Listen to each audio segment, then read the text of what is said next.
You are listening to the Hello Sport Podcast. All right, welcome back to the Hello Sport Podcast. Home of unqualified opinion and unwavering bias here on a drizzly Monday morning, the date being the 8th of November, 2021. My wife's Steph's birthday today. Happy birthday, Steph. Happy birthday, Steph. I left her and the kids at home to come do this, so hopefully it's nice and calming for you. You're a gentleman. You gotta do. Got up extra early, went and got her a coffee, and then came home, gave it to her, then left again to go to work. You're a nice guy. Yeah, I'm not bad. Anyway. She like that? Well, she was still asleep when I came home. That's how good I am. Just went, no, you tiptoe in, tiptoe out. No one knows. Oh, shit. Coffee fairies have been here. Good on you, mate. Yeah. You're a nice guy. I know. But not about me. Happy birthday to Steph anyway. Edward, it's about you today for me. Why is it about me? Well, because you fucking ripped and teared, I feel. And, a lot of, we saw some content out of the weekend of you ripping beer bongs. Now, were they beer bongs or vodka cruiser beer bongs? We don't know. That was a beer bong? Yeah. There were cruisers there, though. I'll say this about cruisers. I hadn't had one in a long time. They are fucking beyond sweet. Like, they are like the sweetest thing that you can possibly drink. Oh, the sweetest thing. Like, the amount of sugar, I don't know how much sugar's in those fucking things, but it'd have to be 70, 80 grams. David, I imagine it would be fuckloads of sugar in there. Like, and Coke fucking is like, it left in the dust. You reckon? Sweetened Coke? I reckon, bro. These things are fucked up. I tried. You can't get through many. They're like Krispy Kremes. It's like I'll have one. I couldn't get through one. Yeah. Couldn't get through one.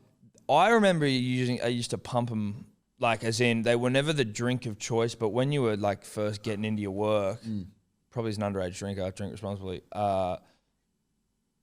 it was like that is probably what's going to get you where you want to go the quickest. Well, I think it was, at least from my perspective, when I started drinking, I didn't really love the taste of like alcohol and shit. No. So, like if you could dull it with something like candy related. Yeah. And that was the way to do it. That was the way to do it. You know? So you were on the cruises, you were on, what the fuck did you do? So it was Jack Freeman, shout out to him. Shout out to Jack Freeman.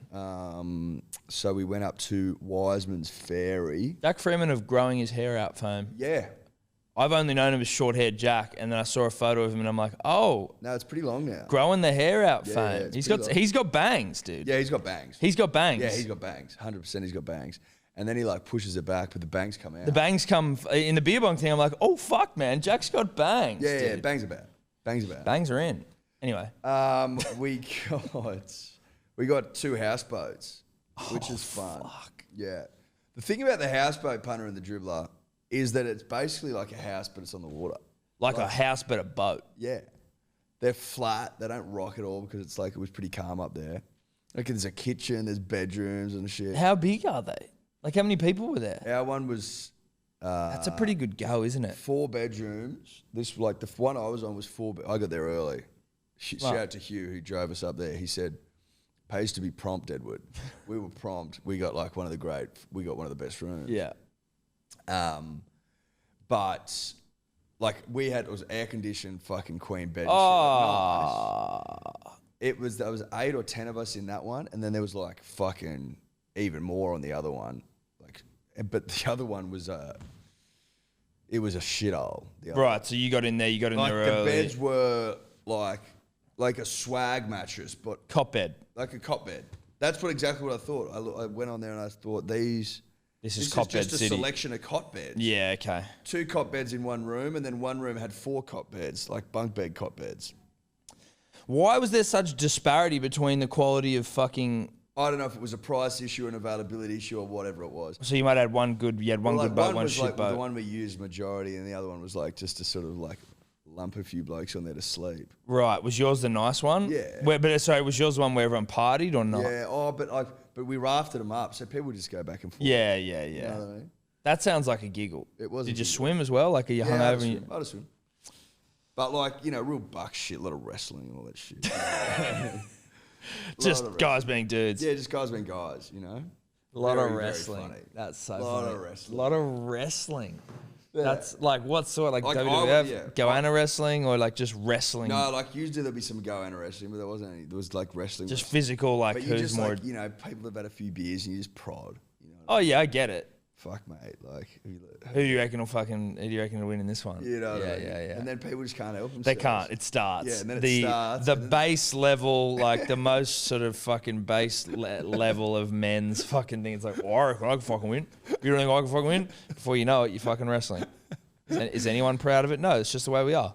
I was laughing with Elsa about last time. Like she had Franny, Jack's fiance, future wife's hens.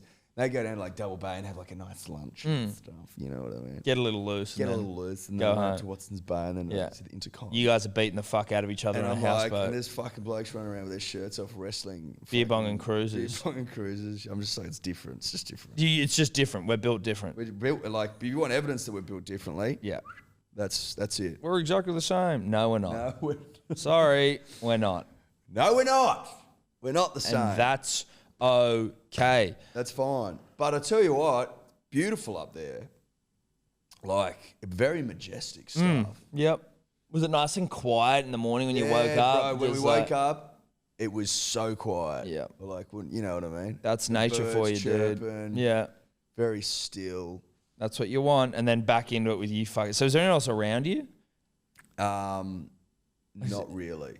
There's probably like, I don't know, 200 meters away from the closest person. Right. So you're not getting noise We complaints. ended up just getting them.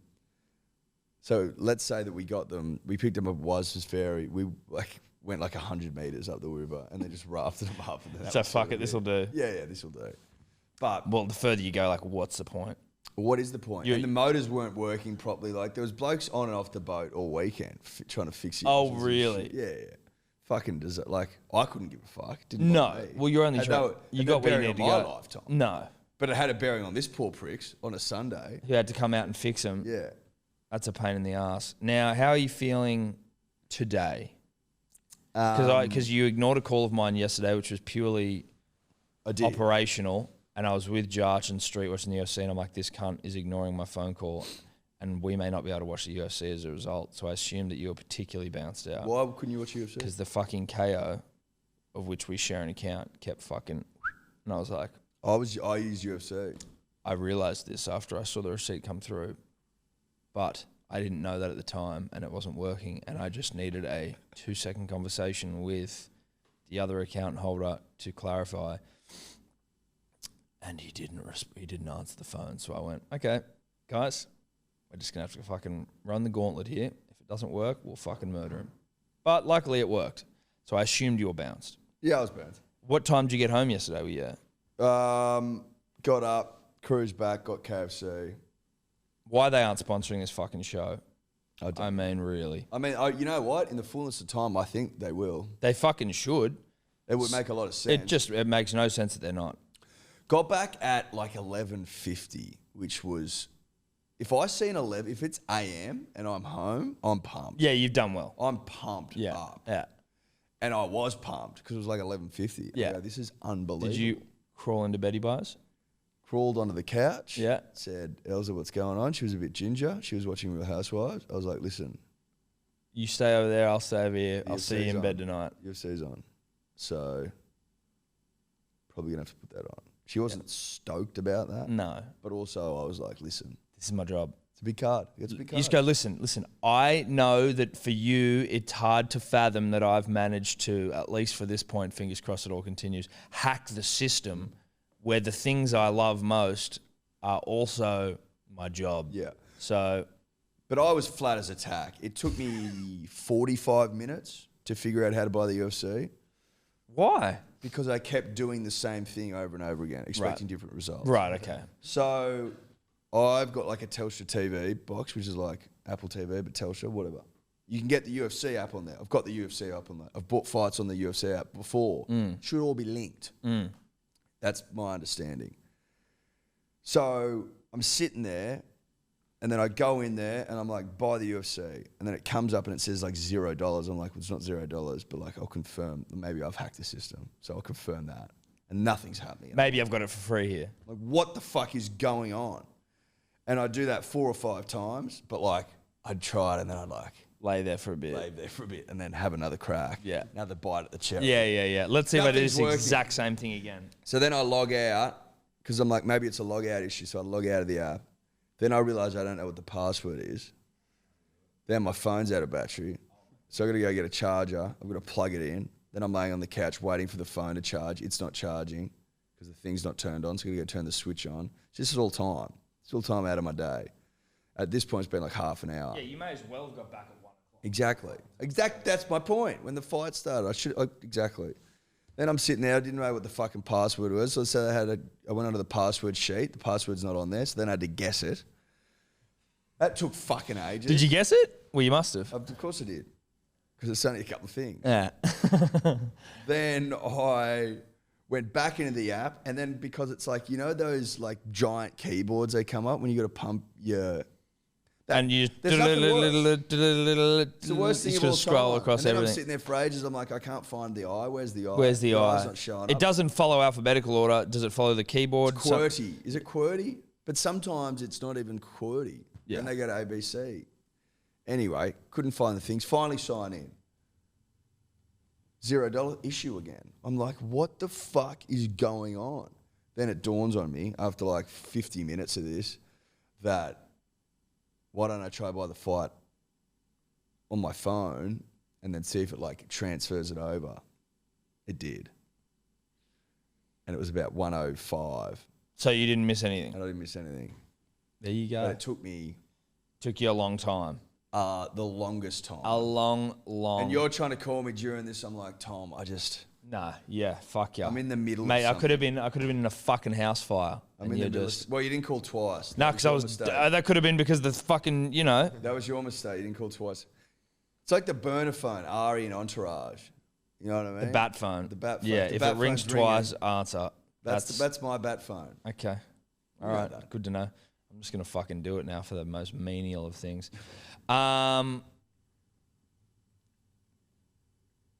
I think it's also important that we address the elephant in the room. Last Thursday night, Slippery Bucks went down. They did. Now, I have followed along with the Slippery Bucks for a long time. Young, fit, fast guys who didn't lose everything after school. Some even fucking got better. fitter and got better. Got greater. It was a team of like fucking guys that were that prioritized health and fitness in their life. Yep.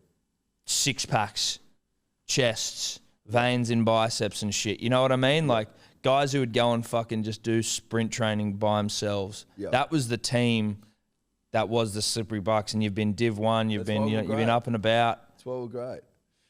And now you're in qualifying on Thursday, right? Seeding. They see where you're at. They're like, where you at? Where are the Bucks at this year? Where are we going to put them? Where are we going to place them? How'd you go? Not well. It's fair to say that the Bucks are getting older.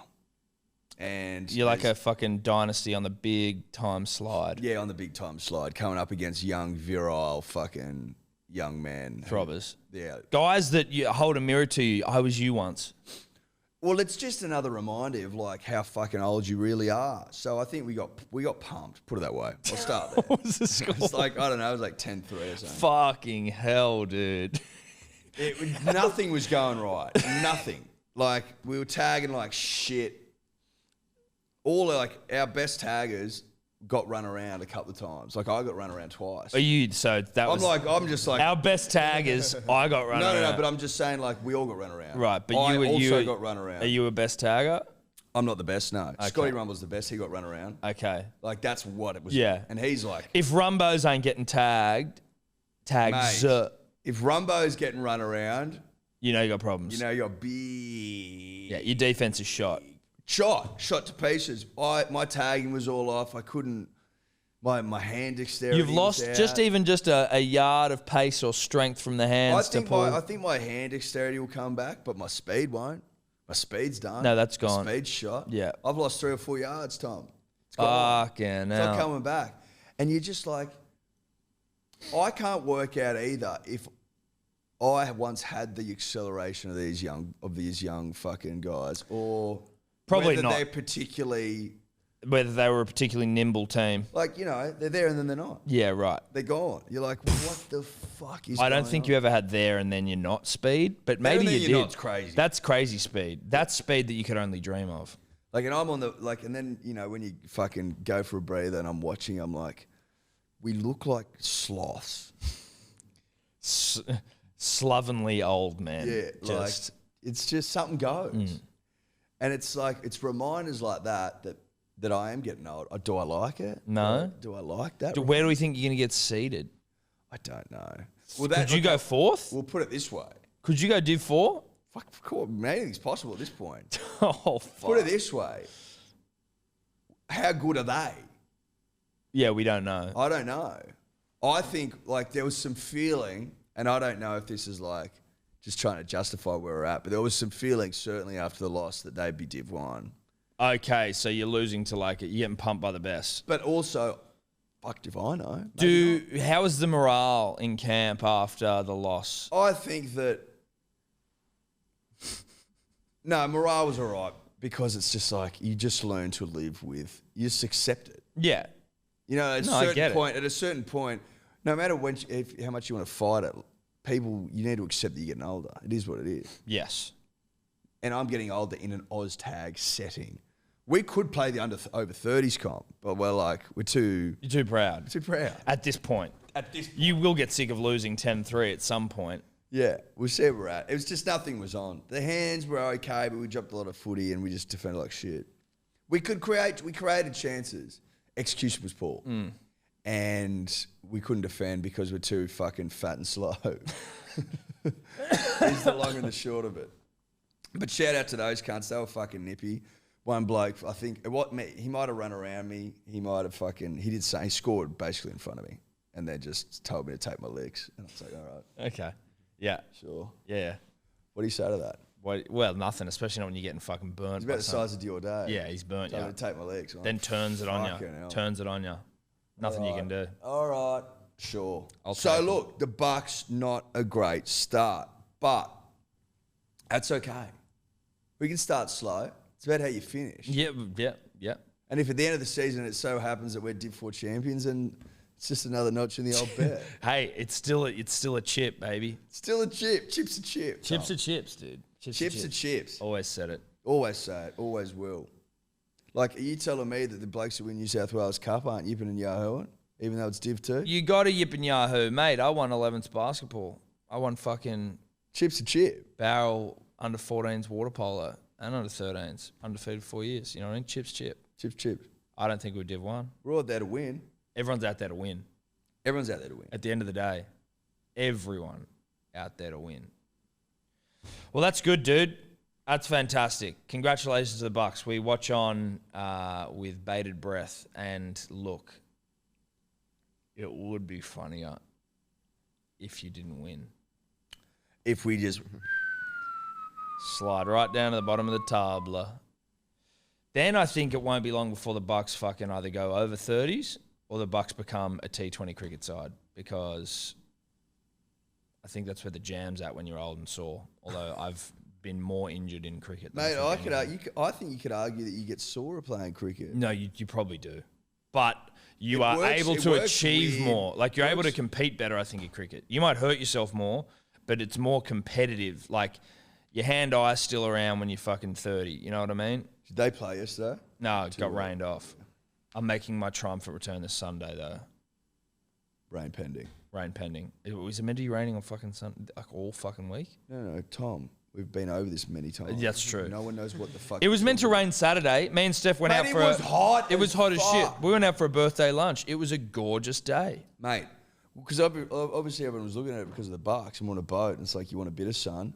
It's supposed to be wet. Everyone was concerned of the fact that we'd be sitting on indoors all weekend, which is fine by me. No, well, it didn't matter. Sweet. It was so hot and like quite a bit humid. And it didn't rain all day. I think it maybe rained at night. Yeah, the humidity that's creeping back into our lives is not cool. No, not much we can do about it, but it's not cool. Yesterday was humid. Well, you forget about humidity, You Tom. do. You forget about... You just yearn for summer nights, and then you forget what humidity is. I think maybe is it one of those situations whereby... you know how, and you've told me this, after women give birth, they're like flooded with some endorphin that makes them forget childbirth. The pain of it, yeah. Something like that. Does the same thing happen after hot, sticky, humid nights? We forget about them because I've forgotten all about humidity. Now, I'm trying to make the connection that you are. I am doing my best. I'm just trying to work out where's the forgetting process. Because I'm just like, it's not a problem for me. And then as in like over winter you forget, and then when summer rolls around. If you say to me humid, I'm like, yeah, whatever. I'd prefer it to be hot and humid than to be shit and rainy. Well, yes. Until you're in humidity though. When you're in the fucking throes of humidity. When you're in the thick of it. Yeah. And you can't escape it. Yeah. And it's everywhere. That's when you are looking for Humidity's just a word until you're in it. Exactly. That's and then it's a reality. Then it's a reality. And then it's all encompassing. Yep. And you're like, how do I get away from you? You can't. No, you can't. Unless you have a cold shower, but that's just brief. And you've got to have like multiple cold showers throughout the day. Or you got the AC pumping. But like, you know where I'm at. I know where you're at. The humidity is sneaking back into our lives, punters and dribblers. Believe that. Yeah. I was saying to someone on the weekend, what does the meteorologist do?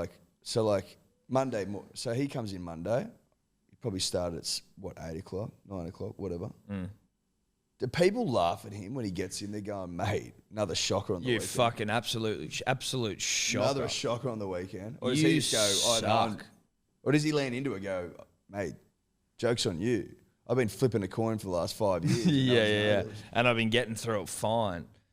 Look, I don't know that. I mean, if you're in the office of meteorology, I think it's on all of you. So I don't know if they're laughing at anyone. You know, and I reckon he probably gets laughed at by his family when he goes home. Wife and kids going, you fucking loser. We fucking cancelled the beach day Saturday. You chuff off to work to go and do your job. Now we're stuck indoors. We're stuck at home. We don't have the car. It's hot as shit. No aircon. Nah. Could have been at the beach. Yeah, well done, dickhead. You took the car, dickhead. You should have walked. You know what I did while you were gone? The kids were asleep. Me and the neighbour got chatting. He's a good guy. He came try and help fix the fucking oven. You know what ended up happening? We ended up fucking... Yeah, you changed my oil. Yeah, he changed my oil. And now I want a divorce. So, all because you can't pick the fucking weather, which is your job, mind you. So it's on you to do it. It's your job. You've got like a Bachelor of Meteorology hanging in the You've office. at least got a bachelor. Where'd you get that from? I think you feel like you fucking... A Nutrigrain box? That reeks a Nutrigrain. Or Special K. It's a Special K special, isn't it? While I'm here getting railed by the neighbour who's meant to be fixing the oven. Yeah. While I got the kids locked in the bedroom. Yeah, kids are in there playing fucking Twister. I was going to say Grand Theft Auto, but Twister. Well, board games, you know. While I'm out here getting railed by the neighbour. I think neither of those are board games. I'd call Twister a board game of sorts. It's a human board game. It's a human board game, and it like you spin a wheel, and it comes in a board box. I don't know. It's more board game than fucking GTA. Yeah, that's true. And it's certainly going to distract the kiddies if you're getting railed by the neighbour. Eddie, before we get into sport, some dribbler pointed this out to me. Well, he sent us in a thing. Sorry, didn't point anything out. He sent us in a RomCom tip. I can't remember what it was, but he was saying that he thought that we should at least do like at least one RomCom review a week, which I don't hate. I don't think we'll commit to it. I think it'll just be more like if I watch a RomCom, I'll let you know. I think that's exactly what it is. You can't force a RomCom. No. If you're watching one, tell me what you thought. Well, I watched one. Okay, good. Kissing booth? No, but there were a few people sent in that they were watching that over the weekend. Yeah. It was a new one to Netflix. Watched it last night with Steph, called Love Hard, I believe. It'll be on their main landing page if you're a rom-com connoisseur and you're getting pushed that sort of rhetoric. Then it'll be on the landing page of your Netflix. I would encourage you, if you see it there, to scroll past it. That bad? Not worth watching. I kept it on because I love my punters and dribblers, and I love, I have to do the hard yards. Steph left before it fucking even was halfway done. We almost turned it off, and then I just wanted to see this one bit, and then I was like, fuck it. So basically, this chick's getting catfished. It's like, it's stolen from so many fucking, like, whether it's rom-com or like TV tropes and all this sort of shit. And it's like, a girl who writes about dating but doesn't have a good dating life. And then she's writing a story about this one that she's met some guy on Tinder and she's going to go and meet him. And then it turns out she's been catfished by this fucking scrawny little kid. But the problem is they've gone away from what you and I have already outlined as a key rom-com trope, which is both protagonists need to be hot. You can start them off as like make them look ugly as the gorp and then they become hot. Yep. They can't be not hot. Yeah. And unfortunately, this kid that she ends up with who was catfishing her was not attractive. That's not how it works. Like in the kissing booth, the guy, she's got her best friend who's like not that good looking, but his older brother, who she does end up with, is hot as fuck. That's what you need. He's like the hottest guy at school. Yeah. It's got to be a hot as fuck guy, or there has to be, essentially you have to be able to see that they're hot, but the film has made them look ugly because of the sake of it. But there'll be a glow up. There'll be a glow up. They'll be hot at some point in the movie. Yeah. Don't just fucking... And not only that, the movie sucked outside of that one thing, but... So what, you couldn't get past that? Is that what... If they were hot, where are you at? No, that wasn't the only thing. The storyline was it just wasn't good. There was no chemistry. You do need a degree of chemistry between the leading characters. And now maybe it's because one was hot and one was not, and the disparity was so great that I was like, I can't even get around any chemistry. Even if there is chemistry, I can't see it because the chasm's too big. The chemistry isn't even visible. Large chasm. Yeah. Huge chasm. Was it also like based around Christmas? It kind of looks that way from the Yes, poster. it was Christmas related, which I was like, guys, why are we releasing this in fucking November? Obviously, because they know it's shit. They must have another good Christmas one in the pipe. I don't know. Is Christmas not just like a go-to for rom-coms to be like, oh, what else can we put in here? It's Christmas. That adds another. Well, yeah, that as well. They're also stealing off Love Actually and like, oi, what's a Christmas movie? Oi, Die Hard's a Christmas movie. No, it's not a Christmas movie. Love Actually. It's just like, okay, dude, we get it. You've borrowed from everyone. Which is fine if you do it well. They didn't Love do it Actually well. is not even that much of a Christmas movie. It's just at Christmas. Yes. And everyone watches it at Christmas. Yes. There's very little Christmas in it. That's true. They're all buying presents and shit. There's the end of year Christmas play and all that sort of stuff. Like, it's still Christmassy and there's like you can hear jingle bells sort of sounds. I love it. It's a great Christmas movie. It's, well, dude, the old guys singing the Christmas Carol, you know. That's true. It's Christmassy. That is true. But it's not about Santa. You're right. Yeah. And that's probably what's That's, wrong. you know what I mean? Although it is hard, like that Snape scene, whatever his name is. Alan Rickman. Alan Rickman. Barley. When she opens that present and it's not a necklace. I felt betrayed as well. It's hard to digest and it doesn't get easier. No, it doesn't. Because you're like, that's some fucked up. That's some fucked up shit, Alan Rickman. Alan. What did he get her in? Like a book cassette You got or a something? CD or something? Yeah. That's tough. That's really tough. Got that thought, the necklace. What are you doing? She's Alan such Rickman? a thought. Yeah. She's big time thought. Big time thought vibes. Office thought vibes. Yeah. And Alan Rickman, office scumbag dad vibes. Yeah, Alan couldn't help himself. He pulled a shocker. Yeah. But, you know, this is what marriage is like, I'm assuming, at some point. You know, Alan needed probably a gobby, and that's crass. It's super crass, but that's what Alan did. I didn't fucking do it. Hey, blame Alan. Bring it up with Alan. Not my problem.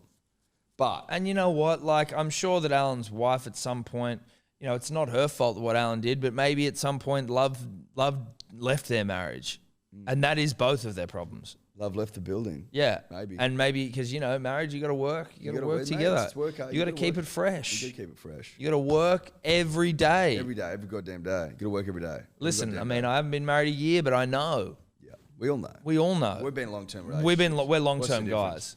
Work hard. Yeah, exactly. What is it? What's the difference? Probably fucking easier when you're married somehow. Work hard, work hard, work hard. So what do you give a love heart out of fucking 5 hearts or some shit? Yeah, we got to work out what we're scaling it on because I don't know what we're scaling it on.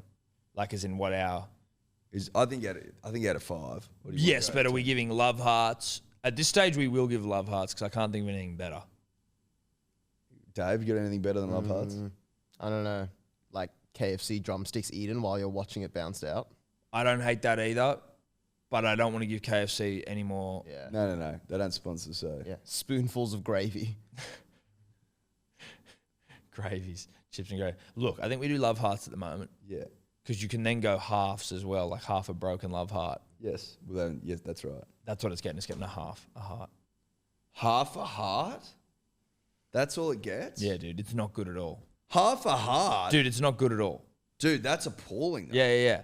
But also, you need to set standards, right? Like, if fucking Notting Hill's 5. well, I don't even think you give it a 5. It's 4.9 because you can't say it's perfect. Otherwise, you got nowhere to go. What would you give Pretty Woman? 4.5 probably. That's a pretty good. Is Notting Hill your highest? What about Love Actually? What about Crazy Stupid Love? I don't. Oh, see, Crazy Stupid Love, I'd probably give a 4. Yeah, it's not as good as Notting Hill. No, it's not. Fuck no. Notting Hill is probably the best, but it's not like you can have a couple of 4.9s. You know, it doesn't mean that because you got 4.9 you can't. But to throw out a 5 on a rom-com, that's huge. But I don't think they don't make them like they used to. No, well, so I it's don't tough to even get close. So I don't expect that there ever will be another 5. It's certainly Which a is yardstick. Which is when you start to say to yourself, maybe it is a 5, knowing that there will never be a 5 again. No, I 'Cause can't. nothing's going to beat it. They don't make it like that anymore. The shit. You know what? You never know. Something will come along and it'll surprise you. Because Love Actually isn't that old. For example, Pretty old, that dude. it's probably like 10 years though, but like it would have been around in I reckon like it's older than that. 2007. 2003. It's almost 20 Love years Actually old. is 2003. Yeah. Wow. Yeah. Fucking It's almost hell. 20 years old. That might have been the last great rom-com. It's almost 20 years old. The Holiday, that was like 2007. That was afterwards. That wasn't that good. Wasn't that bad. Crazy So Stupid Love was 2011.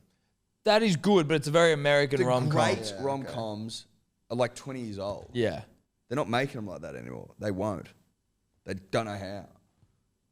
That's why I'm like, you could. The Holiday was not good. Is that with Jack Black and shit? Yeah. And fucking Kate Winslet? Yeah. It's not good, but I liked it. It's good. It's good rom-com good. I'll watch it again. But it's not a great movie. I'll watch it again. Whereas Notting Hill's like a great movie. We need to kind of, I think, maybe work out the key metrics that we're grading a rom-com on, and then we can start to give much more like clean You don't like reviews. The Holiday? I haven't seen it recently enough to give you a real Watch critique. it this weekend. Yeah, and yeah. Come back to me. Okay. All right. Come Wait, back. no, that's fine. When was the last time you watched it? I don't know, 7 months ago. Okay. I tell you what is a good one. Midnight in Paris. Oh, yeah. I've only watched it once. I saw it in Cause the movie. it's a great fucking movie. You watch that again this week. Okay. And I'll watch fucking. I'm jealous. You get to watch Midnight in Paris. I got to watch fucking The Holiday. It's half a heart. Half a heart. That's all you're getting for that rom-com. Love hard. Love sucks. That's what it does. Not real love, that movie. That was a bad analogy or a bad line. It sucked either way. Biffs, Eddy. Did you fucking what? You watched the Biffs yesterday. I did. They were delightful. Now, I think I picked every winner, but I didn't pick the rounds or the methods of victory. Yeah, there was no underdog victories yesterday. No, but I Those that wonder what it should've would have been. paid to have, Well, actually, I think Rose was an underdog technically. which is crazy. But it was that fight was close. They were all close, dude. Like the three main ones: Gagey, Chandler, which was a fucking war, Mate, that first round was outrageous. dude. That was a Absolutely outrageous. as advertised. That was always going to be that, but it's always nice when it delivers on what you think, because sometimes they don't. Like Francis Ngannou, Derek Lewis, when it just became a fucking boring snooze fest. But that fight was as violent as it gets, and you watch that shit and you just go, my God, I can't believe what these people are doing. But it wasn't. It was the tempo. Yes. It was the energy. It was Yes. like, what the fuck is going on? But they were landing as Yeah. well, and like then they were wobbling, and then he's going. They wobbled, Gagey wobbled in the first round, and then I thought he'd completely flatlined him with that uppercut, Chandler, in the second round. And then it just continued, and the fight went on for... It was a free-for-all. They should have been 5 rounds. I can't believe they didn't make that fight 5 rounds. They don't do it for usually. They've only done it like twice for non-main events or non-title fights. What's the thinking though? I don't actually really know, to be honest. You know what I mean? Because it's sort of like, I suppose then it's hard to, it's probably more about continuity or consistency. Like, what was my fight round 5 rounds and his wasn't? Yeah, but I mean, like, you can go well because that could have headlined a pay-per-view. Like, that fight could have headlined a fucking pay-per-view, really. Comfortably. Yeah. Yeah, well, exactly. So you go, just give it 5. And they moved it forward. So the coach, Trevor Whitman, coaches Gagey, Rose, and Thingo. So they moved that fight to the start of the card to, like, open the pay-per-view. And it was just the greatest decision ever. Fucking absolutely smoked him. And then the other fights in between, they were good. Rose and Zhang Weili, or Weili Zhang. That was close as fuck. Rose basically won it with a takedown in the 5th round. And then just held her down and nothing happened for the 5th round. But, like... It was close as fuck. Yeah. And then Colby Usman... Colby's a motherfucker. Yeah, he's a motherfucker. But, like, thought he was dead after the 2nd round when he gets KO'd. Well, sorry, he gets dropped twice. And then you're going, okay, well, this is like a matter of time then in the 3rd round before he gets done. And then he gets his 2nd win. He's got a fucking engine on him. Yeah. Like, one of the great engines. One of the great engines.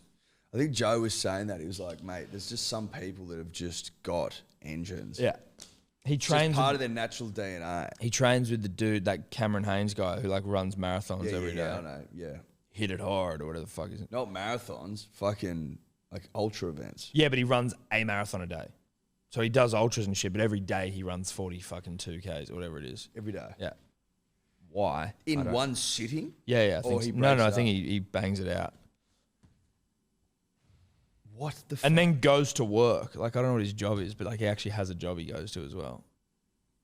He wakes up, does a marathon. Keep hammering is what his fucking thing is, yeah. Wow. Psychotic. How's your body, though? Like, surely it's like, I need rest. I guess you get it conditioned. Is our mate Dan Price starting his run soon? End of the month. 205 kilometres, eh? 205 with 7,000 metres of elevation. Yeah. That's psycho shit. Yeah. Good luck to Dan.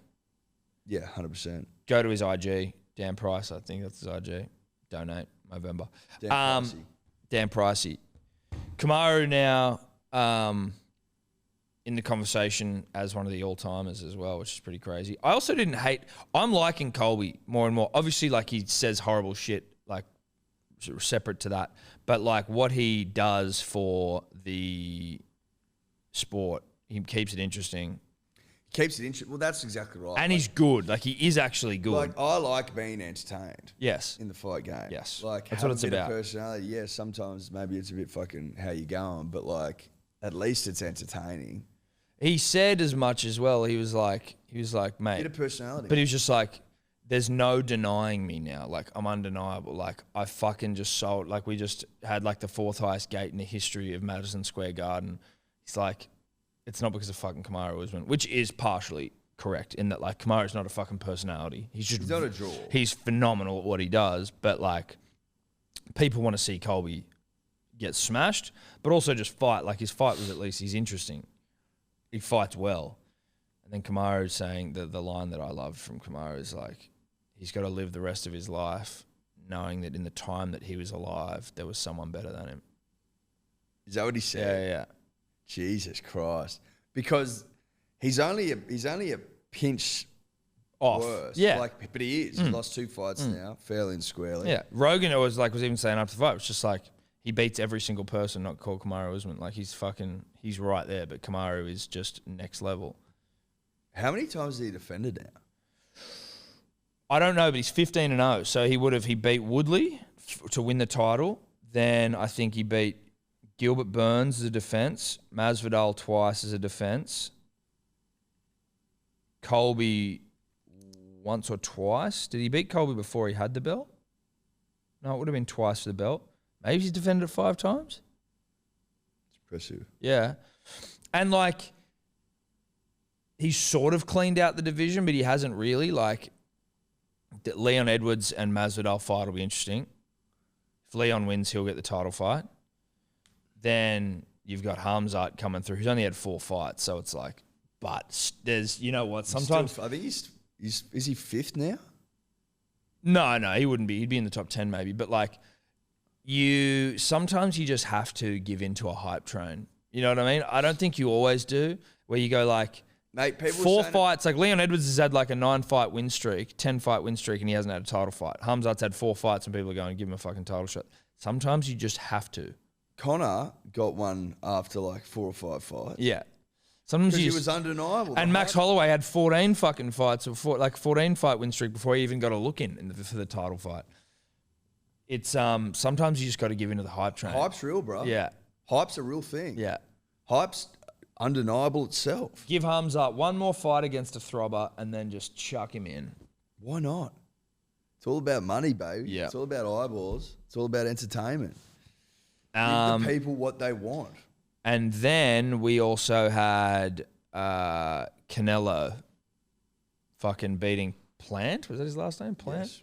Robert Plant? No, Robert Plant. Robert Plant's Led Zeppelin? Yeah.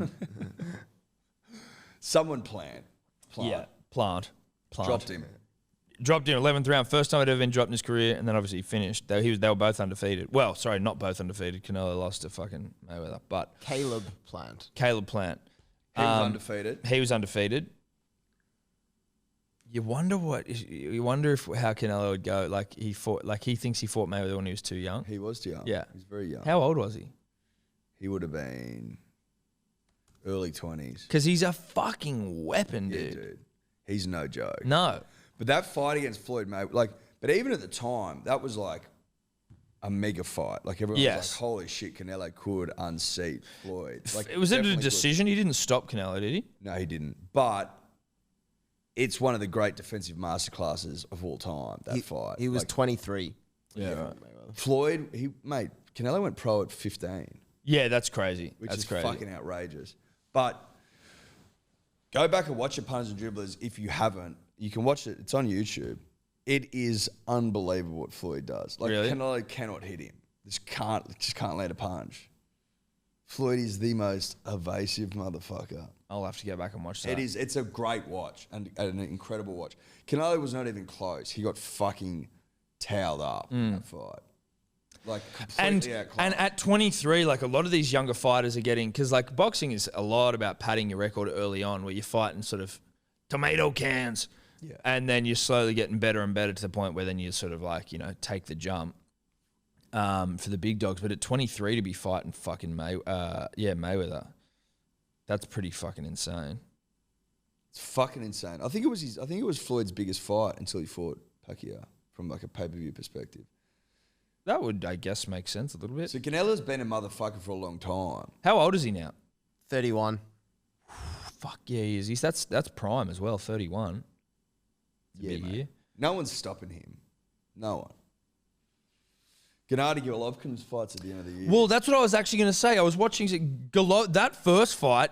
Golovkin, a lot of people think he got robbed. Yes, a lot of people. I watched that fight, and I am one of those people, not knowing anything. But like, I was like, that was a fucking. That seemed like a robbery to me. It's to my eye, which is Untrained. Talking about eye, it looked like Golovkin won. Yeah. To me. Yes. Now, could you say off the back of that, where the fuck's the trilogy? Maybe that like. Yeah, they only fought twice, eh? Yeah, and then the first one was a draw. Yeah, which should have been a win to Golovkin. Second one, did he stop Gennady? Or was it a decision? Oh, I can't remember. I think it was a mixed decision. I think it was a mixed Split. decision. No, mixed. So someone would have had it drawn. Well, no, it's a split. No, a split is What's one way, one way, one way. Yeah. Mixed is one way draw. Well, then that would be a draw. Or No. Two judges. oh, so had 2-1, win, and the then other someone one. would have had a draw. Gotcha. Mixed decision. Sounds like something on like a Chinese menu. Oh, one mixed decision? Can't do the accent, dude. That's fucking racist. Sorry. Sorry, bro. That's Biffs though. I don't know if there's anything else in Biffs. It was a good night of Biffs. Good day of Biffs. Our time zone fucking lines up perfectly for I Biffs. love our time zone. Yep. I can't get enough of the time zone. No. Sunday afternoon, bit of rain, Tom. Bit of Sydney rain. Sydney rain. Sunday Sydney rain. That's how you get. You get down, you watch Biffs, and you have the time of your life. Yeah, if you get rain on a bounce Sunday in Sydney with some Biffs on. Will Gagey get a title shot now? Yes. Yep. Got to give it to him. Yeah, fuck yeah. So it'll be him v. pending, I don't know, maybe the way the fight goes. Like if Poirier and Oliveira have some fucking war, they might be like, we want to do that again. That was cool. Good. When are they fighting? December. Dude, can you get the card up? December 11, I think, Dave. The fucking fights on this card are erection-inducing. Lead in pencil stuff. All the lead into the pencil. All of it? Yep. None left? Here we go. Oliveira, Poirier, Nunes, Pena, Leon Edwards, George Masvidal, Kai France, Kiwi, Cody Garbrandt, Sean O'Malley versus Paiva. I got to say with Sean O'Malley, how long's he just fighting nobodies for? I've never heard of Paiva. And you know what? I could be fucking really ignorant here and he might be some like... But really, Sean O'Malley is a name. The only person he fought was Cheeto Vera and Cheeto beat him. Like, where's the fucking... When does O'Malley start fighting people? Don't know. I don't get it. Leon Edwards, Masvidal, sick. That's a fucking fight. 35-15 Masvidal's career. He's been around for a long 40 time. fucking fights, dude. But he's lost 15 of them as well. Yeah. 50 fights. Sorry, 50 fights. Not a maths guy. Yeah, but that's the thing with UFC as well, right? Like, look at Charles Oliveira, 31 wins, 8 losses. Dustin Poirier, 28 wins, 6 losses. Like, losses far more... than the sweet science. Yeah. And like, they're both fighting for the title, Poirier, Oliveira. Nunes and Pena both lost fucking fights. Both lost 4 each. Yeah. Amanda Nunes has lost 4 fights. Mm-hmm. I'm pretty sure Amanda Nunes and Valentina Shevchenko have a trilogy. Like they've both fought. They fought twice. Each have won once, and they want to come up to a catchweight, or Valentina goes up to fight for a bantamweight title. Like they're gonna do a super fight between these chicks. That would just be so fucking dope. Love that. December 11th. Let's move on. Let's move. Now, David, I would ask for you to please go and find and it could be on the Punters and Dribblers page somewhere, but Warnie's messages to the chick from Maths. So, for those of you living under a rock, metaphorical or otherwise, Shane Warne, greatest spin bowler of all time, second greatest cricketer of all time, he is a bit of a piglet and likes to have root birds, basically. Well, piglets, historically, Tom, like to do piglet things. Yes. Well, just like piglets shoot their shot. Yeah, piglets be piglets. What we're seeing here with this exchange that we've seen is Shane's shot his shot, missed it. Who is this, by the way? I'll explain in a moment. Okay. He shot his shot, missed it, caught the rebound though, shot it again. Yep. Missed it again, caught the rebound though. Shot it His again. rebound's out of control. Shot it again, didn't catch the rebound. Now, the chick that he's been DMing is a chick from Maths who, you know, if you see a picture of her, you get why Shane's interested. You get why Shane's interested. I would also say this though. She's on Big Brother at the moment. So she's on Maths. Now she's on Big Brother, clearly suffering from relevance deprivation and just wants to be in the fucking... limelight. Yeah, I get it. And, you know, was certainly keen to fucking catch up with Shane at some point. Based on that text message, very keen to keep up. Would love to see you too, but not in your hotel room straight away. And I think that's completely fair. I don't think you want to just like... Shane just wants to chong on site. Yeah. Well, can we get... If we got the initial message he sent her, why didn't she leak more? I don't know. This was all I saw. That's the only one I've ever seen. Okay, that's the only one I've seen as well. Anyway, he has basically just DM'd her, propositioned her. She's gone, sorry, I had a big day. I'd love to see you too, but not in your hotel room straight away. I'd like to actually meet you. I'm not that kind of girl. I'm free tomorrow, but up to you. He doesn't reply to that. No, he does, but he doesn't for an hour and 20 minutes. Oh, yeah, right. Sorry, no. He doesn't reply until, yes. No, it's an hour and 20 minutes. Yeah, an hour and 20 minutes later, hour and 40 minutes later, what are you doing now? So ignoring it. So then, what I wonder what hasn't she liked about Shane's text? Is it the fact that he's just ignored all of that and he's like, what are you doing now? Well, that's a good point because, I mean, he's gone, okay, well, like, he hasn't gone, all right, we'll just come to the room. He's just gone, all right, what are you doing now? Then I leave tomorrow morning for Sydney. So, hold on. He responds after she says all this shit about, being like, not that kind of girl. And do you want to meet up tomorrow? Shane has ignored everything that she basically said in the text and just gone, what are you doing now? Yep. X. No response from. So this is rebound. Misses the shot, catches the rebound. May 31st. I leave tomorrow morning from Sydney. Look for what Sydney time it is. At 3:14 a.m. X. Like, that is an insane time to be sending. It's a booty call. I know, but at 3:14, what are you doing? Like, you're shooting so many shots at 3:14. I wonder how many of those he's sending around. Fuckloads? I reckon 20. Then the next... Like, he's shooting a heap of shots. Yeah. So that's Monday, 31st of May, 3:14 a.m. We've then got Wednesday, June 2nd at 5:38 a.m.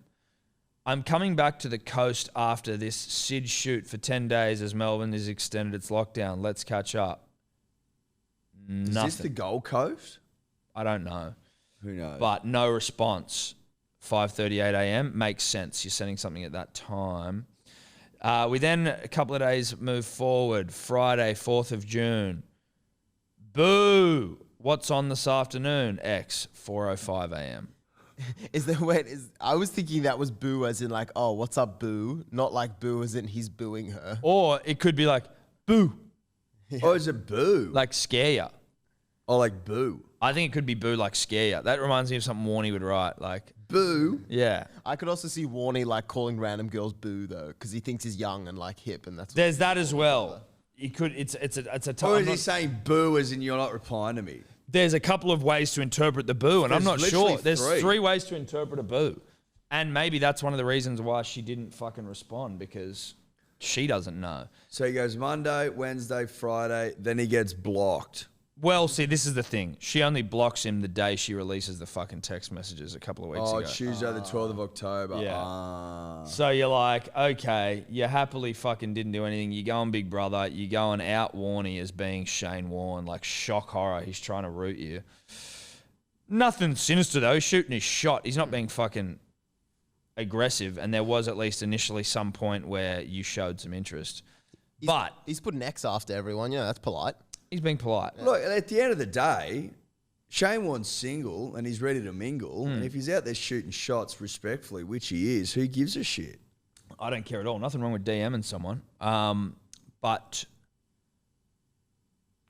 is it a bad omen for the Ashes that he didn't seal the deal? I don't know. I hope not. If she was a Pom, it would be. If she was a Pom, it would be. I don't think she is. Therefore, I think we can leave the omens at the door. Good. I don't think there's one there. Good. Not from my eye. Good. Got to ask the question. Of course you do. There's a lot at stake, Tom. There's a lot on the line this summer. We know that. You know that. And the nation knows that. The punter and the dribbler know that. If she was a Pom, I'd be worried. Worried sick. Yeah. But she's not. And shout out to Warney for having a crack. Shout out to Warney for having a crack. That's all you can do, Shane. So he's got 1, 2, 3, 4. He's had 4 cracks.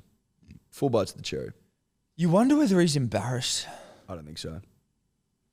You know what I think Warney's is? I think Warner's like mate, if I fucking shoot out 100 texts and I get 5 roots, that's 5 more than you sort of thing. You know what I mean? That's the way he's thinking. Yeah. Like, yeah, I'm going to get knockbacks from time to time, and that's fine. But I'm also going to jag plenty. He's prepared to get knocked back. He doesn't care. And look, I don't know whether this is a fair time to bring up a Muhammad Ali quote, but I think it almost is perfect. And Dave, you'll have to find it for me. But It's like those that don't take risks will never know what success feels like.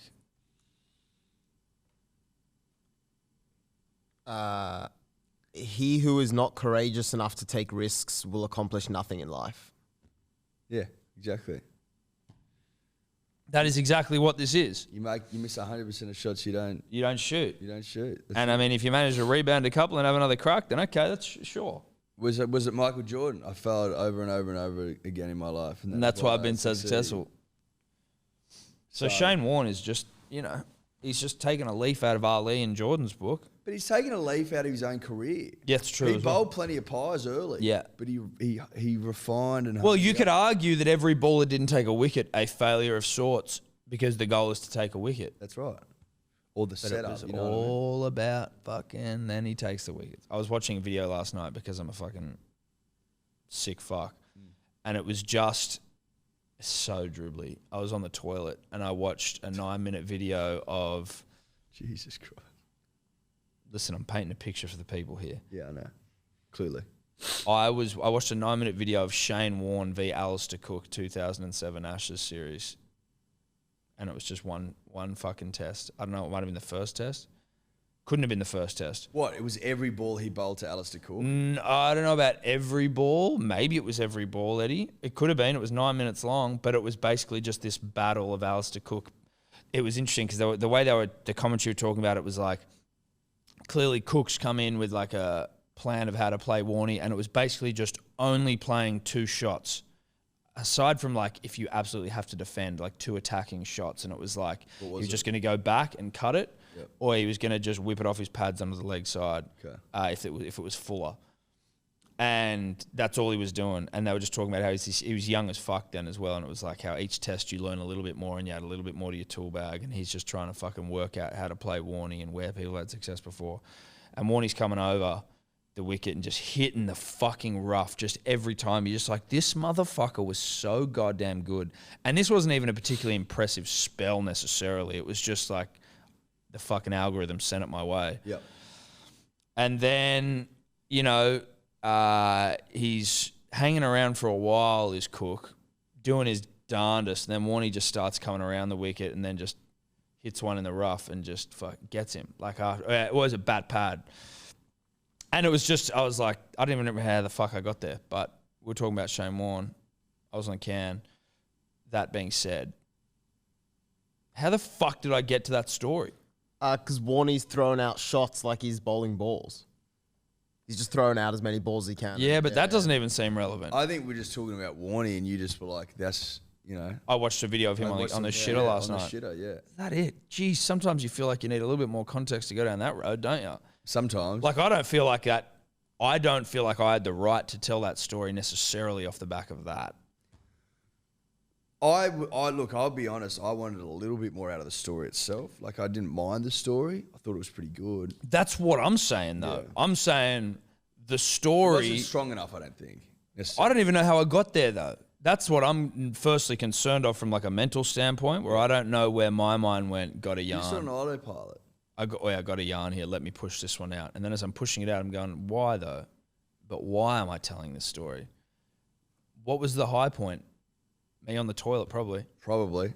After that, it probably just petered out a little bit. Yeah.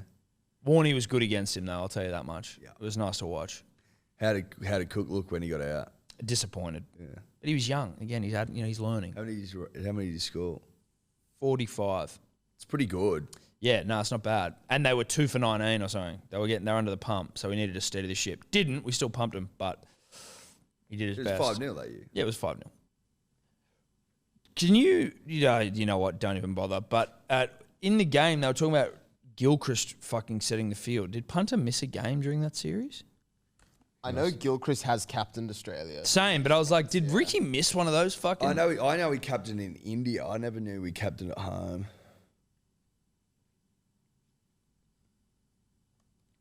I was like, what the... I don't remember Ricky fucking...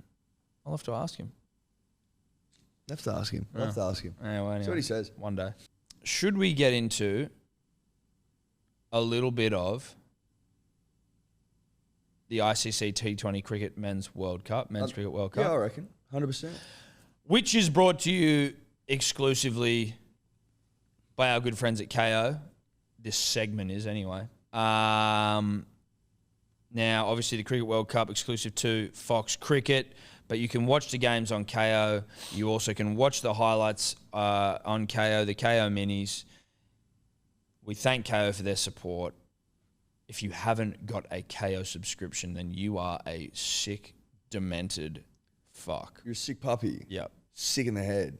Now,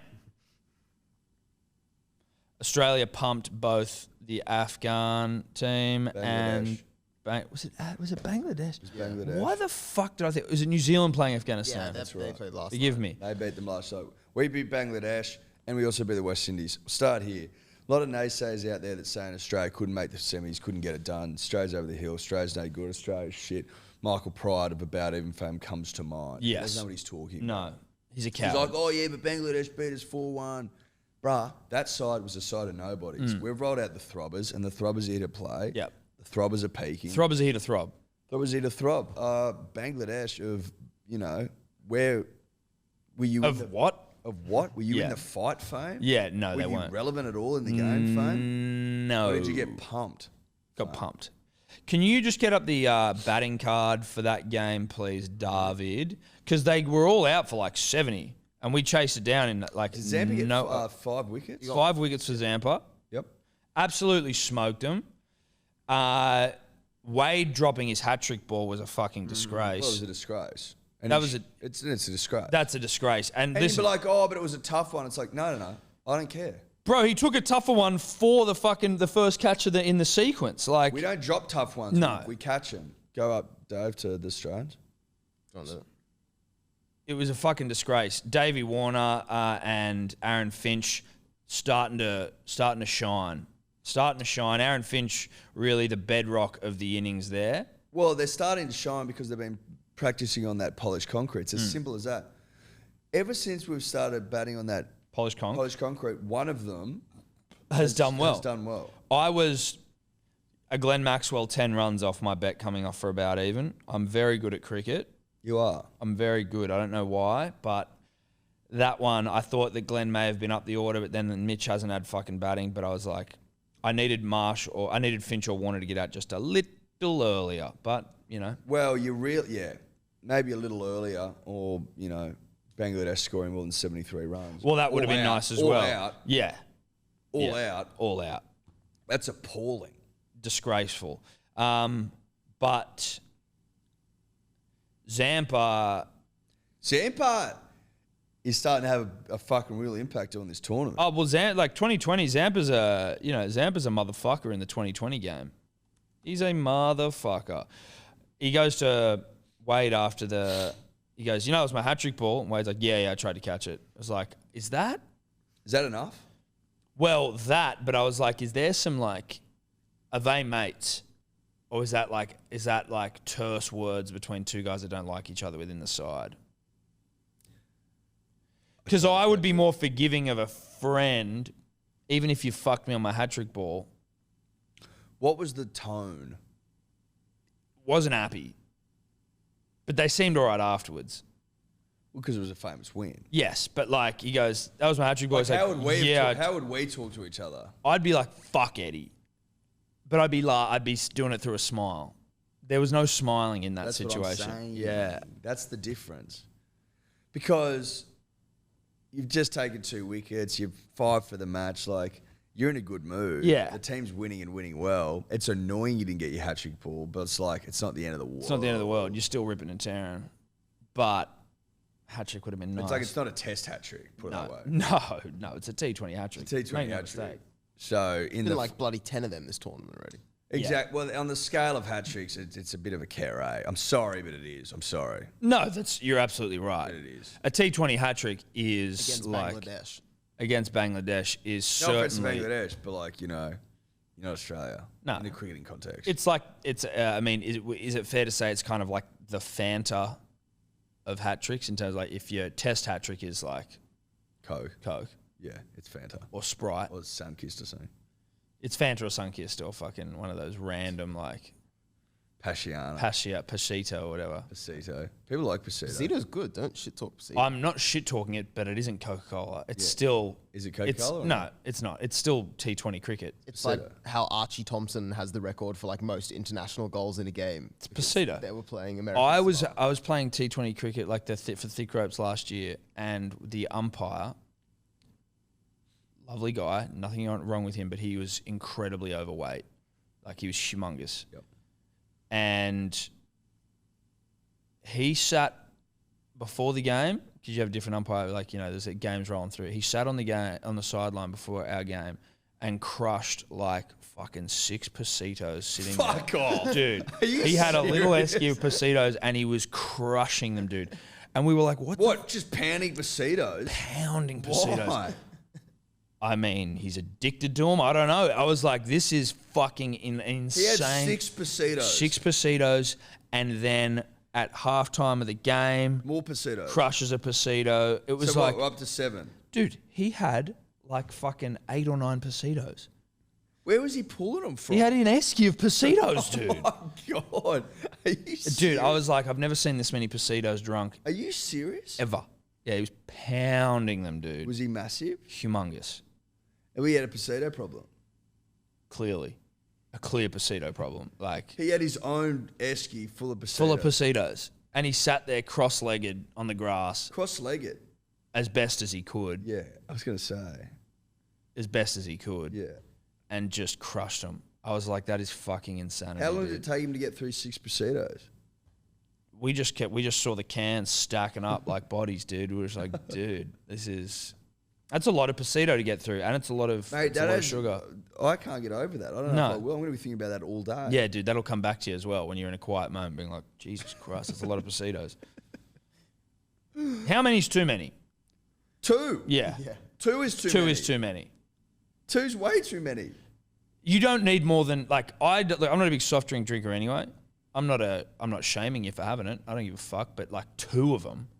2's a lot. 2 seems like an unnecessary amount. Like, I can understand. Have one to hit the spot and then that's it. I can understand where, like, maybe under the right circumstances, but they need to be the right circumstances, you might finish a Coke and get another one, and then you might have half of it. Like, you might really struggle through it. But I'm talking really specific circumstances. There's probably got to be hot food involved. Yeah. And a fucking almighty hangover. Yeah, you're using it as an aid more than anything. Yes. But to sit down there before a cricket match and get through more than 2 cans of something is outrageous. Is insanity. So shout out to that guy. And I mean, if anyone should be sponsored by Pasito, it is him. Do we arrive to West Indies? We arrived to West Indies. Now, this game we had to win. Had to win. Because... And win well because the Proteas beat England. Which we will get to as well, which just, of course, they fucking did. But we needed to win it because the Proteas were breathing down our necks.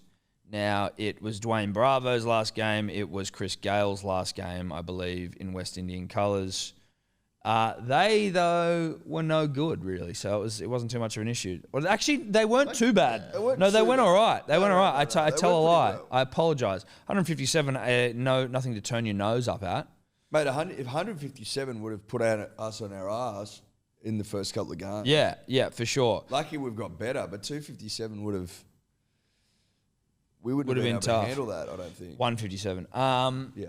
Josh Hazelwood bowled well. Joshy got 4 wickets. Mm-hmm. And that was about it. There wasn't too much that was that interesting from the fucking... Well, 89 from Dave Warner's... No, I was saying from the West Indian innings. Right. Davey Warnes. Now, this game I did pick. Australia head-to-head. David Warner, top scorer. You're welcome. Thanks for coming. But Dave and Swamp Jr. really fucking ripped and teared for the nation here. We only lost one. Oh, we lost 2 wickets, sorry. Finch gone for 9, and then Mitch went for 53 with like 4 seconds left in the game. But they were hitting them clean. They were hitting them true. Davey Warnes carries his bat. Doesn't mean as much in a T20, but... Means something. It's a Pasito of carrying your bat. Yeah, it's exactly right. He's carried his Pasito bat. Yeah, he's carried his 89 Pasito. of 56 seeds is rock solid. Yeah. 9 4s, 6 4 sixes. Dave, to my understanding, always has been a Gray Nichols kaboom operator. Yeah. He now has some bat, Dave, which I'm going to need you to find, called like a DCS. Like, what the fuck is that? DCS. No idea. Yeah, you were right about the kaboom. That's the one he was What happened on. with him and Gray Nichols? Listen, I will did say that this end? about Gray Nichols. When did that end? I'll say this about Gray Nichols, Eddie. Gray Nichols got up our assholes about wanting to sponsor the Thick Ropes County 11. Yep. Approached us. Yep. Oh, yeah. They reached out. They reached out. And we're like, yeah, sick. That's all right. And then when the fucking... Because we were obviously calling out Kookaburra because Kookaburra is best in class. They saw that we were calling out Kookaburra and we're like, no, don't go Kookaburra. Come with Gray Nichols. Okay, sweet. We'll do that. And then as soon as we did it, they just bounced. They just wanted the clout. We Clout fucking chasers. gassed them up. We're like, yep, let's do it. Deal with Grey Nick. Cloud And then chasers. they just disappeared. Not good enough. So now we've got to consider the Thick Ropes County 11, Michael Clark holding up a sponsorless bat. It's Indian. Dave. He's gone. Is Grey Nichols an Australian brand? I Yes. feel like it's British, isn't it? I don't know. Kookaburra definitely Australian, or at least it should be. So Dave's abandoned Yeah, Gray Nichols is British. British. Oh, okay, then it was never Australian. So he's gone the Indian. He knows where his bread's buttered, Dave. Dave is an Indian celebrity. Yeah. Like, I would say Dave's loved more in India than he is in Australia. I think that makes sense. He's spent a lot of time cultivating an audience over there through his TikTok TikToks. work, and then they've obviously tapped him on the shoulder and said, "Mate, you're a big deal over here now. Why don't you rock the DSC?" Interesting. Made of English willow. Lightweight English willow bat. I'm cool with that. I think that makes sense. If he was in with Kookaburra, though, I would be like, yeah, that's turncoat shit. But I think, it is turncoat shit. And thank God he's not. Because I don't know how I'd feel about that. Yeah. I'd feel pretty fucking ordinary about it. The Bull, 31. What's the 31 stand for? I wonder. That is 31 test centuries. No, fuck no, he hasn't got 31 test centuries. Surely not. Bull 31. It's his number. Okay. How many test centuries you got? I'm going to say 23.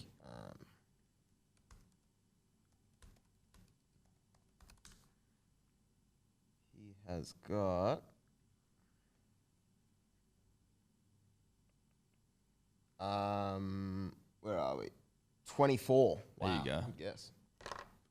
That's all timer shit. All right, now, Dave, well done. 89, ripping and tearing. Nice to see because, the pressure was on, but the polished concrete has come That's to what the we're fore. saying. Yeah. Ever since they train on the polished concrete, you can go to Finch, back to Warner, to Finch to Warner. They're complementing each other beautifully. Yeah, they are. Marsh scored 50-odd in that game, so Yep. he's looking to get into a good Hitting bit it of hard, dude. Hitting it true. He hits it hard. If we can get a couple of boys really fucking firing, Zampa not turning it, but turning it, but Yes. not. Turning it, not turning it, but turning it. In not turning it, he's turning it. Because you're like, hang on, that should have turned. That should have turned. It didn't. So it's like a counter turn. Yeah, yeah. It's like a reverse turn. What's it called? It's like an anti-spinner, like anti-gravity, where it's like Yes. there's gravity, but there's no gravity. It's actually anti-spin. That's right. He's the best proponent of anti-spin bowling Yeah, in the world. that's exactly right. And anti-spin sometimes is all you need. Or pseudo spin. Pseudo spin. Yeah, it's spin, but it's not. It's spin, but it's not not like you know it, not like you know it. Yeah. in that it doesn't spin. Pseudo spin is unbelievable. Pseudo spin, the new spin. Well, it's the new spin, at least in this tournament. I think spin will come back, but at the moment, pseudo spin. is Pseudo the spin in vogue. Very much so. I'd like to see what pseudo spin looks like in Test cricket, just even for a fucking test. Pseudo spin seemingly harder to play than spin. Fucking oath it is because it doesn't spin, but it's spin bowling. Yes. How the fuck? Wrap your head around that. Yeah. Doesn't spin, should spin, won't spin, But technically is spinning. but is spinning, technically. Yeah. That's pseudo spin. Yeah. I think that if he goes out and bowls some of his best pseudo spin, we can win. Fucking oath. You couple pseudo spin with polished concrete. Yep. We're a big sniff. And then dickheads like Michael Pryor can go back to where they came from. Yeah, yeah. crawl back into bed, mate, because you don't back your country. Put the Ugg boots on and fuck Yeah, off. fuck off, because we've just won the World Cup. Yeah. With using, cutting edge. Using a combination of pseudo spin and polished concrete batting technique, we've been able to topple the untoppable. Yeah. In Toppable. So, You know what I mean? yeah. Now, So India's out, stiff shit. India's out. Love that. Now, can you explain to me what happens with, because England lose to South Africa because they're fucking just, I find Poms don't handle pressure well. No. Like, you can be like, well, they won the fucking Cricket World Cup, but they actually didn't. You know what I mean? Like, New Zealand was robbed of that, and that was Poms melting under pressure. And it's classic Pom behaviour. They're like, okay, we're losing. What do? Let's break the rules. Let's break the rules. Let's cheat. And then someone will go, oh, what about Ben Stokes? He's not a Pom. He's a Kiwi. Kiwi's great under pressure. We know that, Aotearoa. But the Poms needed to win. Not they needed to win, but the pressure was on them, and the South Africans beat them. Are the South Africans still out because we won the way we did? Yes. So England topped the pool. We were second. So we play Pakistan, New Zealand play England. Couple of ripper games. Pakistan, I believe we play on Thursday. Shit, that's a big Dior. game. Pretty sure it's Thursday. Yeah, the 11th, which I think is Thursday. That is a big game. Huge game. Huge game. So we're one win away from the final. It just goes straight to semi-town. Yeah. So if we beat Pakistan, we'll be playing the winner of England and New Zealand. Both old enemies, both dear foes. I'd love an Australia-New Zealand final. That'd be sick. That'd be dope. Would also be dope to play England beat them. It'd be great to do that as well. Coming into the into the Ashes. But Pakistan are no joke. That is Bobby Azam. Baba Azam. He's so sick. He's ripping and tearing. Who, Dave, can you look at tournament leaders for like wickets and runs? Good call. Good call. So what they've got here is from the prelim group as well, where like all the minnow nations are playing. So I mean, I was listening. They were saying Zampa's got the most wickets in the Super 12, but because this Sri Lankan dude played like 3 matches before against Oman, that's why he's got more wickets. Right. So, well, but then, so you're saying, so Adam Zampa, oh, sorry, I get you. So best bowling figures, but so Zampa's leading for wickets. Yeah. Fucking should have gone on that. Bolt, Eddie, you're on Bolt. Your futures bet. Well, he's not winning this. No, but it's... Well, did you bet for Super 12 wickets? No, or we just overall did tournament. wickets? Hasaranga is on 16. He's well. He's 5 clear of Zampa on 11 and Bolt on 11. But they're not playing in other games, so.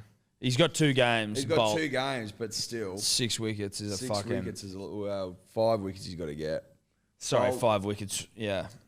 Bolt can do that. Zampa of Pseudo Spin fame can do that as well. Zampa can pseudo spin his way to fucking most wickets in the Look tournament. at that, 5 for 19. Yeah. You're telling me Pseudo Spin doesn't work? Is that what you're telling me? Is that what you're trying to say? Because they're his best figures and they're the tournament best. 5 for 19. Shout out to Paul Sterling of probably not a professional cricketer fame for getting the best bowling economy of 250. Doesn't look like a cricketer, but who does these days, you know?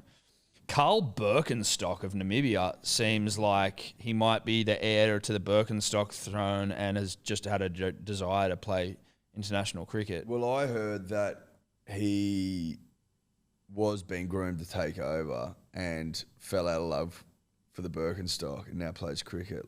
Right, okay. No disrespect to the Birkenstock, but if you see me wearing one, you know something's gone wrong. So, like, if you see me wearing them, you need to come I and... find them unsightly. They are fucking... I find them unsightly. I don't know what it is. I don't like them on man. On dudes, they don't look good. They don't look... there's something that I cannot... No. I don't know what it is. If you see me in a Birkenstock, you need to call the cops because something's gone wrong. No, call the cops. Tail me, though, because I'm probably in trouble, and go like, okay, I've just spotted a man in Birkenstocks.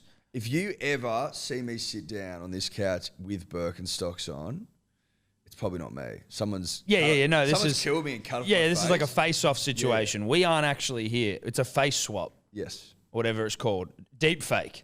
deep fake. Because I would never wear. I will never in my life. Never. Slides, thongs, that's where like the breathable summer footwear line is drawn for me. Thongs, slides. If you see me in Birkenstocks, I don't know what it is. They don't look good, dude. They make me ill. They make me ill. And we've never had this conversation before. No, we haven't. This is the first time that this is a meeting of minds, but when I see them, that's just me. You do you and perish the blue. It doesn't bother me. And I know people that wear them, so they're going to hear this and they might be a little shook up by it, but plenty of people I know wear them. Got to be honest. I'm just being honest with the punter. We got to call a spade a spade. I don't like them. They're fucking disgraceful. Yeah. You don't look good. You look weird. And it draws attention to your feet in a way that's not good. You know what I mean? Yeah. Don't draw attention there. No one cares about your feet, especially dudes. Like, don't. Male feet aren't. They aren't something that you want to be dressed up. No, dude. That's it. It seems like you're trying to beautify your feet. Not just utility male feet. Male feet. No, I like them on women. I think they actually look good. Steph's got some, I believe. But if you're starting to try and fucking vajazzle my feet, men's feet, I can't. Men's feet should be hidden. Yeah. And if they're not hidden, don't draw attention. Don't draw attention to them. They're just be a foot. Be a foot. Because I don't give a fuck if someone's walking around barefoot. I'm like, because that's still a foot being a foot. It's just a foot being a foot, like a foot should be. Exactly. A foot being a foot is a foot being a foot. Yeah. It's doing a foot I can respect. It's doing the least possible to dress itself up anyway. Yeah. Caption that. Yeah. It's doing nothing. Doing nothing at all. But Birkenstocks is always like putting jewels on your feet. Yeah, that is. Yeah, okay. What? Are you fucking... If you put lipstick on your feet, that's what it is. It's lippy on a foot. Yeah. Which I can't get around from male feet. Fuck that shit, dude. Now, Bubba Azam leading run scorer for the tournament with 264. Joss Butler, though, he's coming. He's breathing. It's between the two of them. Joss also with the highest score, 101. Not many high scores, dude. He's the only one to hit a ton. Martin Guptill of 4 kilos lost fame, 93. Razzie van der Dusen, 94. Dave Warner, 89. And then average. Butler averaging 120, but he's only hit 101. That's how averages work. That's how averages work. That's pretty impressive. It is. Now, did you say New Zealand lost to Afghanistan? Surely not. No. I was going to say, I was like, what the fuck? No, they beat them. That's why they're in the semis. Yes. They'd already lost to Pakistan. Yeah. Gotcha. So Pakistan looking like faves to do the damn thing here. They're undefeated. You got to say Pakistan are favourites, which I think is good for the game. I've got no beef with that. I like their jersey. They look kind of like they're unattractive jerseys, but that's kind of what I like. But there's something about it that I actually really like. Yeah, it's something like retro-y. Yeah. It's like marbled. It's almost like a bit of underwater kind of. Yeah, a bit of underwater marble or like a turtle shell sort of a vibe. Mm. Anyway, shout out to Bubba Azam in Pakistan. Is that cricket? Let me just check. Have we got anything else here in the T20 stakes that we need to be talking about? Oh, we'll just South Africa or England. What happened there? England won. No, South Africa won. There you go. Why'd you ask that? Because I want to see the fucking result. Did England rest? Don't know. They might have. Can you get the batting card update? Yeah, I'm getting there. Here we go. Oh, that's not that tab.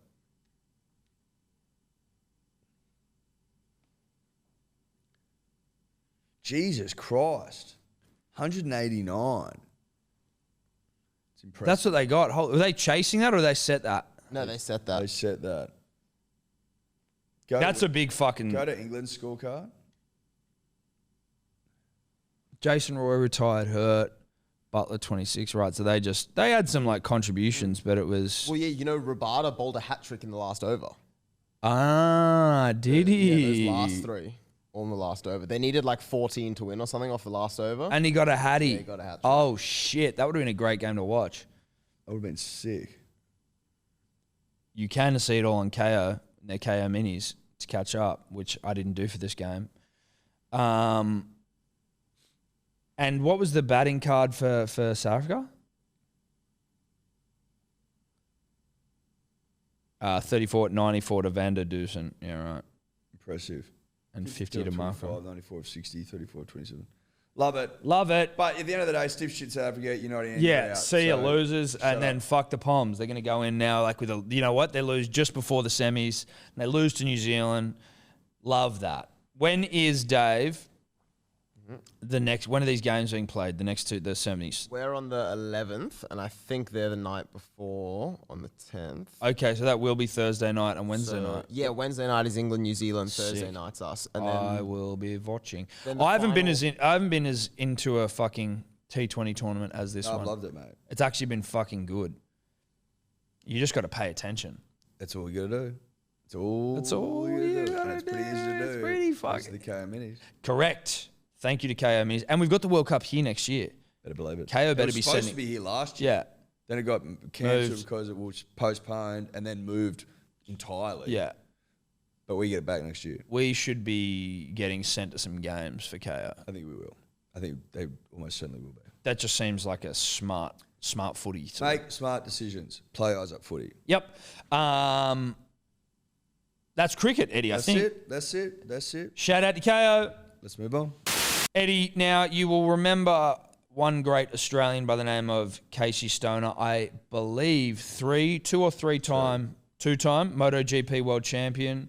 Got me back into the MotoGP. I don't watch it now, but when he was Consider him one of the greatest riders of all time. Not from his achievements, but just from how he rode a bike. how he could ride a bike. Yeah, he was a his fucking win animal. His win on Ducati was so improbable. Like the first world title he won, they were like, How's he they doing this? couldn't like he won on talent alone. Yeah. Having huge balls and just being like an incredible rider. Yeah. Because the bike was a piece of shit. And then he won on Honda. Oh, well, Honda. I was like, Ferrari don't have bikes, do they? Honda. Yeah. He was fucking killing it. He was one of the great. He was obviously a two-time world champ, but just always there or thereabouts. And I think he won his first when he was like 16 or some shit, didn't he? No, I don't think so. So young. World title. No, it wouldn't have been 16. Maybe in like one of those Moto 2s or whatever the fuck it is, like the Possibly. smaller ones. Anyway, he was fucking on top of the world, just an unassuming Australian. And then he kind of just disappeared. He retired, but... Didn't like the pressure, I think. Well, there was Something that, like but I wasn't sure. Is his health, Dave, that was came out in the media? Did his health have something to do with it, or Yeah, was it? so yeah, he said he's gone through a few health issues. He said he basically revealed he's battling chronic fatigue. So he said, I'm basically never more than 60% of my usual self. And his health degraded to the point where he couldn't get off the couch basically for 5 months. Dude. He said, once I finished my testing role with Ducati, I got my shoulder reconstruction, which was fantastic. But since then, he struggled massively with his health. I got to the point where I couldn't get off the couch basically for 5 months. From bed to the couch was my exercise for the day. I couldn't explain anything. We couldn't understand anything. And he was struggling mentally and physically. So, Chronic fatigue is... yeah, what the fuck is chronic fatigue? Like, I get it, but what the fuck causes it? It's like, I think sometimes it can be caused from, like, people get a virus and they don't fully recover and then they're just, like, tired all the time. Yeah, but like... It's like, it says, chronic fatigue syndrome, I don't really know what it CFS, is a complicated disorder characterized by extreme fatigue that lasts for at least 6 months and that can't be fully explained by an underlying medical condition. So Wow. chronic fatigue is more the symptom rather than the disease, but it could be caused from a bunch of different things. You're, like, fucking... Like, You're just tired. You're just You wrecked. can't even fucking walk from... Like things like you're eating disorders exhausted and stuff walking can from the cause it. fucking fridge to the couch. Jesus, dude. That is wild. And so how long can they last? They're saying... Well, I was watching a documentary about this bloke. I think he's had it for years. Really? Yeah. Yeah. So he says, the end of last year, I started feeling a little better in December and January. I thought maybe I'm not coming out of it, but I can manage this now. Started being able to do little bits during the day and not be too tired for the next week or two, which was exciting. But then I hit March and April and went backwards again. I'm a little less optimistic with things at the moment. I just kind of go day by day. Sometimes I'm extremely exhausted and just can't explain it. Then other days I'm a little better. Jesus, a little better. So not even like good. You don't even have good days. That'd fucking suck, dude. Yeah. So, but it doesn't sound like he retired because of chronic fatigue. Or maybe it was. They said he had a shoulder surgery. No. I think, because when he said there, it was that he was a test driver for Ducati, then he got his shoulder redone. I think he retired because of the pressure, as far as my recollection Right. serves me. Then he became a V8 driver, supercars driver, not in the supercars, but in the tier below, like the Dunlop Cup or whatever the fuck it was. Then I think he went back to being a test rider for Ducati. Yeah, so he retired. He said he no longer enjoyed competing in the series, getting away from the political stress of MotoGP and wanting to spend more time with his family. And he would have been fucking loaded. Cha-ching. Cha-ching. That's cool. I like that. Not that he's injured or sick, but just that like he went, you know what? I've won 2 world champs.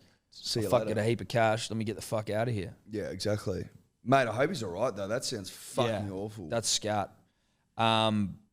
But he had a fucking serious period of my life. Crazy you to go from like top of the world like that to you can't get off the couch. Can't get off the couch.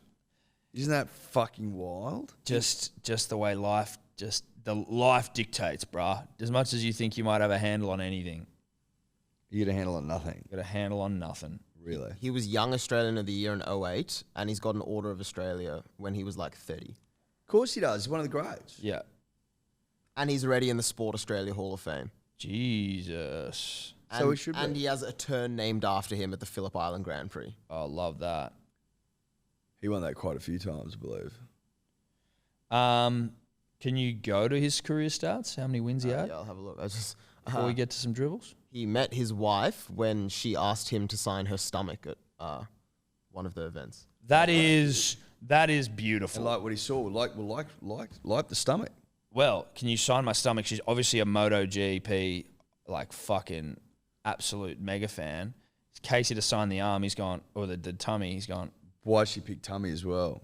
Obviously, she has a great tummy. She must have a great tum. You know, Must have a great. she had great pipe. She'd be like, "So my arm." Hey man, a great tum will get you.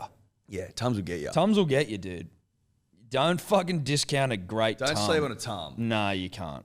Do not discredit a good tum, a tum of substance. Now, Honda 2006, active years 2006, 2012, Ducati and Honda. Champs 2007, 2011. So he didn't win a 250cc World Championship. Keep going down. He didn't win a 1-2. Starts 115, wins 38, podium 69, poles 39, fastest laps 29. I don't know what points mean. Sweet. Points from a standings. I get it. I don't know what.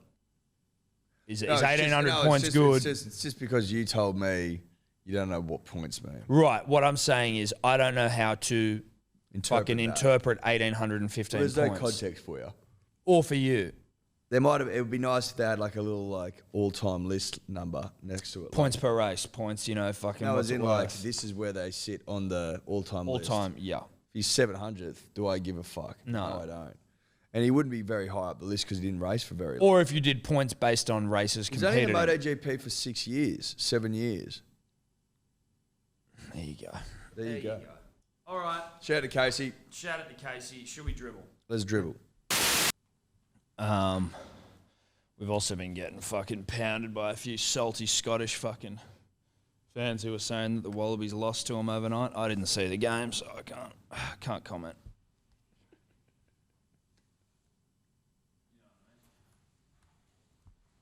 Can't comment if we didn't see the game.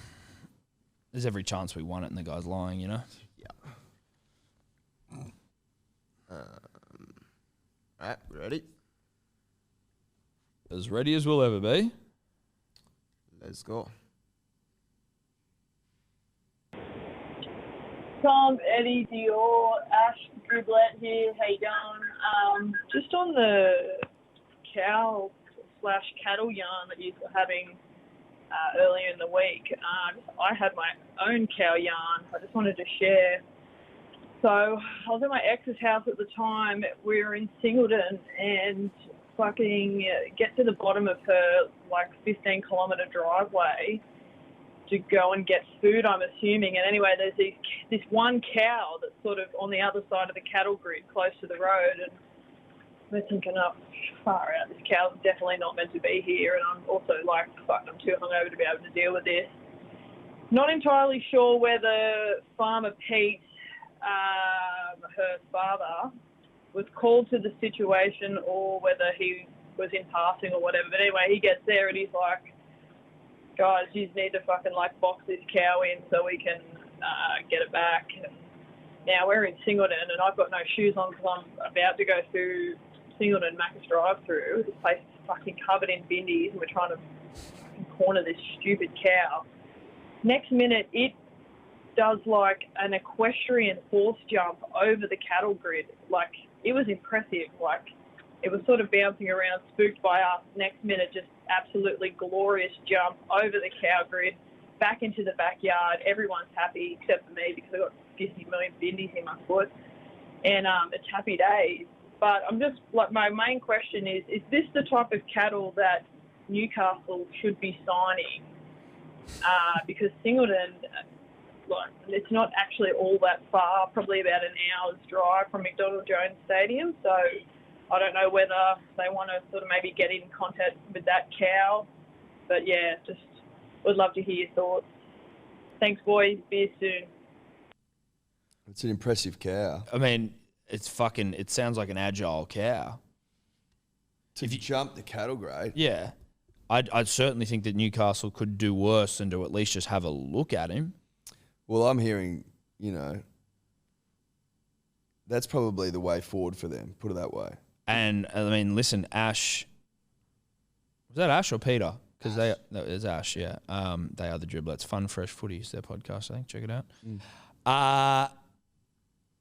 Are you representing the cow? Like, should we be sending, like, Newcastle scouts to you? Do you now rep the cow? Or you did say it was your ex, so maybe that's your ex's cow. I heard it was Farmer Pete's cow. Farmer Pete's cow, but, her ex's dad's cow. Do you... And he might not be au fait with, contract negotiations, that sort of thing. Well, he's a farmer. That's so, exactly right. Maybe he... Obviously... as the owner of the cow, will get cut in, but you need someone to manage it, and maybe Ash is the one to do that. I don't know. I will say this: Bindy's underrated in terms of their ability to sink a man or a woman. Are they underrated? I don't think so. I think that they're not acknowledged enough. Bindies will fuck you up. Yeah, dude. Bindies will ruin your day. Like, you think you're a big tough guy or girl. Try get through a fucking patch of bindies. They'll stop you dead in your tracks. Yep. It's all over. What do you reckon's more painful, bindies or hot coals? I'd say bindies. Bindies for sure. I had to carry my dog over some bindies at the park the other day. She just was like standing on the cricket pitch and all surrounding her was bindies and she wouldn't walk. Now, I'm going to say this. Your dog is too pampered. Get your fucking WhatsApp off. Right. Your dog's too pampered. Dogs should be cool with bindies, I would think. How big's the dog? Small dog? 22 kilos. Big enough. Big enough. Big enough to know better. Dave, that's your own fault because you've bred a soft-cock dog. And I don't mean that in a mean way. I'm sure that dog's a sweet dog. What's it called? Roscoe? Rocket? Or Cosmo. Cosmo? Yeah. But you need to toughen up that pooch. I'd understand if your dog carried you through a patch of indies. That'd make sense. Yeah. I was more than happy to carry her, help her out. I understand that, but Does she have any bindies in her feet? Not that I could see. So she was just being... She was just being a little... Yeah, Because she wasn't like, I got bindies, I don't want to do No, that. no. She's gone, I know this guy's going to carry me because I have basically manipulated them. To do my bidding. Yeah. Smart dog. Smart dog. Yeah. Smart as an ox. Can't argue with that. Strong as an ox. I don't know that oxes are necessarily very intelligent. As I said it, I was like... Wrong. Let's move on. Boys, how you going? It's getting old, way too fast, Dribbler here. Preach. Now, last night, Smart as a fox. I go to put my son in the shower with me, right? He's 2 years old. Shout out to 2-year-olds everywhere. God bless them. Anyways, I put him in the shower with me. I go to take off his nappy, and what happens? This fucking log hits the ground, and I'm stunned. I don't know what the fuck to do here. Do I stop it? Do I pick it up? So I think, all right, I'll pick it up, I'll put it back in his fucking ripped nappy, and then we're done. I go to lean down to pick this thing up, and I pinch a nerve in my back. And it was at this point I realised, fuck, I'm getting old fast. At what point, boys, did you realise that life comes at you hard and fast, and it's fucking hell, you're not in your 20s anymore. Alright, boys, let me know. That's hilarious. So he pinched a nerve picking up a log. Picking up his son's poo in the shower. That animated would be a hilarious video. Good Lord. What did you have a moment where you knew? Because they seemingly are back related. My back's not great at the moment. I laid down on the couch last night, something went. I'm now in pain. Oh, really? It's that? It's not lower back either, it's up higher. I've never had issues up here. No, neither. Up here, sort of above the shoulder blade. Mine was definitely playing thick ropes cricket last year, I think. And you don't really stretch or anything before games, and you fucking, you're a bit sore. And I just felt a twinge in my back during the game, but as I was batting, but I soldiered on. Tough. Made of the right stuff. But then as the game finished and we started warming down or cool, you sort of cool down after you play, it just started seizing up more and more. And then basically I was laying on the ground at home and I couldn't get up, and Steph had to bring me ice packs. And just to get on my hands and knees was a 3 to 4 minute ordeal from laying flat down there. And all I could do was just ice and fucking hot pack, cold pack. It did nothing, but it was this is the worst I've ever fucking, I cannot move. This is debilitating. I am old as fuck. That's it, mate. Face reality. Yeah. Face it. But I mean, yours is just bad from sitting on a couch. But that can happen if you sit in one spot the wrong way for long enough. What was annoying, Tom, was this happened within 5 minutes of getting to the couch yesterday. Right. So it wasn't And I had a full day ahead of me of good couch work. And it just threw me. It threw a real spanner in the works. Well, you couldn't get comfortable, I imagine. It was harder to get comfortable. And I wasn't fully comfortable, which annoyed me. Yep. Shout out to that dribbler. On we go. Yep. Tom, Eddy, Dave, mystery trifecta dribbler here. I was thinking before, do any of you sit back and just think about how far rugby league coverage has come in the last couple of years? I'm in my 20s, and I remember being a young chap on a Friday night, and my team was playing the 9:30 game, the replay. It wasn't even live because it didn't have Foxtel back then. And you'd hope some fucking loser in your group message from school didn't spoil the game for you. Even the Sunday games on Channel 9 would start at 4 o'clock, but kickoff was really at 3, so you'd have to watch an hour of fucking Better Homes and Gardens or something, waiting for the footy to start, an hour delayed. And even on Foxtel back in the day, I remember seeing the old man press red on the Foxtel remote, and you'd have 3 games playing at once, and you have to choose which one you want to watch. Mate, just so glad that we have Fox League and KO to show every game at the set, every game. Oh, fuck hell. See ya, boys. I've got to be honest, I don't remember these times that he's speaking of where You definitely remember the delayed 4 p.m. game. I remember that. I do not remember the fucking replay of a game at 9:30 on a Friday night. I don't remember that either. And I'm trying to think of it. I remember pressing red on the Foxtel remote. I remember that. But I don't remember. There was multiple camera angles. That was and for shit. the EPL. I don't think that there was ever multiple games of NRL being played at one time where you had to press red and pick and choose. I'm pretty sure I remember that. Saturday night games would be viewers' choice or whatever. Viewers' choice. Yeah. Why would you be fucking playing the same game, multiple games at once? I don't know, but it was, the dude was right about Friday night as well. There would be, I think, 2 games on at 7:30 or 8, and then one would just be the delayed broadcast. Yeah. Okay. Right. Maybe that's the way. No, he's absolutely right. Yeah. I can't believe that I couldn't remember that. No, there was 2 games at the same time, and one was played afterwards. The replay. So what they did was, if you were in Brisbane, you would watch that. And you got the Brisbane game, and then if you're in Sydney, and then it was back to front, even though the game would have been played. Yeah. Okay. I'd forgot. That wasn't that long ago. That wasn't that long ago. Man, my brain. That wasn't that long ago at all. You know what, though? If I was going to allow my brain to forget information, I'm happy it's letting go of that sort of stuff. But I can't remember the viewer's choice Saturday night thing. No, neither. I know they definitely did that for the EPL. Press red, pick your game. You just can't get away with the fucking replay game nowadays. Nah. It's not acceptable. No. How the fuck do you punt on that? Not that that's the only thing, but you know what I mean? Like, well, people's expectations have changed. They're like, give me every game, give it to me live, ad free, et cetera, et cetera, et cetera. During play. During play. Let's move on. Good dribble. Interesting. No, that's brought back memories. Yeah, it has. Brought back memories.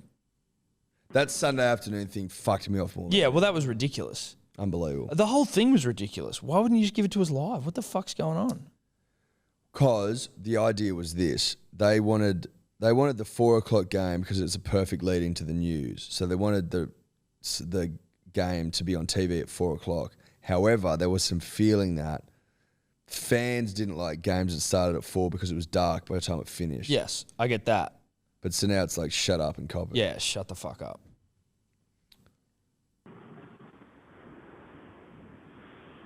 Come on! That was it. Sweet. Yeah, Mate, fair enough. Don't mind an out of context come on. Love it. Punters, dribblers, D or Dave, you bloody legend. Tom, Eddie, I'd just like to bring your attention. I feel like it hasn't been talked about enough. This is the Swimming Australia dribbler here.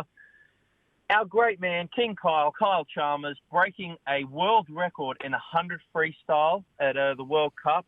I feel like we're not getting around it enough as a country. Great feat from the big man, unfortunately coming second at the Olympics. Couldn't carry on from the Golden Girls, and I know how supportive you lads are of them.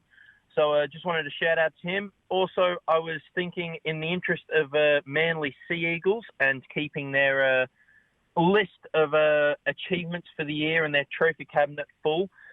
Swimming Australia have just released that they're going to be having a Dawn Award in honour of Dawn Fraser. It will be given to... the award will be presented to a courageous groundbreaker from this or a previous generation who has achieved this success against the odds. Now, if that isn't Manly starting off the season going 0-4 and going on to be top 4 in the great race for the premiership, I don't know what it is. Maybe see if St. Pete can get them nominated and get them the win. But beers soon, boys. World records forever. Manly never. It's impressive. Nice, Kyle. Well done, Kyle. That one went under the radar. Yeah, went under my radar. I wasn't watching the Swimming World Champs. I didn't even know they were on. No. Wasn't the Olympics just on? I don't think that matters. But the Olympics also delayed a year. It was. That's right. Well, I mean, that was from the context in which I was saying. I will point out he broke the 100-meter men's short course record. Boring. What is a short 25 meters. 25 meters. Why? What do you mean, why? Why the fuck are we even talking about it? They do short course. Yeah. Not in the Olympics, they don't. No. So? No, mate. So? I get it. I don't give a shit. No disrespect. Short course. Oh, yeah, cool. I reckon I could fucking... Now, here's a question. It's the same length. Yeah, No. It's different. It's different because the world record's different. It's different because Yeah, you've you're got more tumble turns. Yeah. It's an Olympic-sized swimming pool. That's where all the Olympic the records that anyone cares about. No offense, Kyle, are in a 50-meter pool. Yeah. That's just what it is. What it is. Fucking 25 meters. You can swim that long underwater. Who gives a shit? What's the difference in the world record? There you go, Dave. Now you're earning your money. Yeah. That'll test you. But like, what? It's who gives a fuck? 100-meter free world record, 46.91. That's long course. And he got 44.84 in short course. There you So go. he shaved about 2 seconds off. Yeah, That's why it doesn't count. that's why it doesn't count. Do you get it now, Dave? Yeah, I understand. Because you're kicking off a wall halfway through. Yeah, and this dribbler, and no disrespect to him, but he framed it in that he came second at the Olympics. It was like, well, actually, he didn't even race in the short course of the Olympics, so they're irrelevant. Yeah. As in, this is a completely different event. Sorry. on we go. Fuck short course swimming, no disrespect. Great dribble. Great dribble. Shout out to that Hey, guy. I just want to see how Eddie's going after he had 11 tries put on him by 17-year-olds. Take your licks back to before, mate. We've been over it. Well, yeah, but Q's played again. Yeah. Hey, I just want to see how Eddie's going after he had 11 tries put on him by 17-year-olds. 11. Take your licks back to 17. before, mate.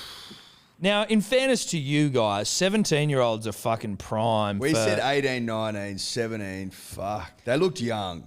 But I can't tell anymore. I'm like, do we look that young when we're like, they look like boys. Yeah. They are boys. But like that's when you're like probably as fit as you're going to be, unless you're going to be a professional athlete. Like that's as fit as you are. It's probably as fast, as nimble, as whippety as you are. So whippety. Yeah. So whippety. Yeah. There you go. Okay. That's, Take your licks, bro. You gotta take your 17-year-olds, you're almost twice their age. almost. Yeah. Almost. That's why I said almost. But I'm thinking, then I was like, You left out how old they were at the start as well. I said about 18. Nah, I don't know if you did. I think you just said some young whippersnappers. I think you didn't really point out that they were that young. That's a very young group of guys, boys. That's boys. Yeah, they're boys. They couldn't vote. No. Well, not at 17. No. Fuck.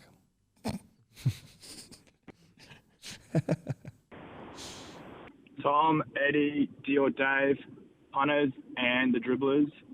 Boys, it's the Malibu and Milk dribbler here again.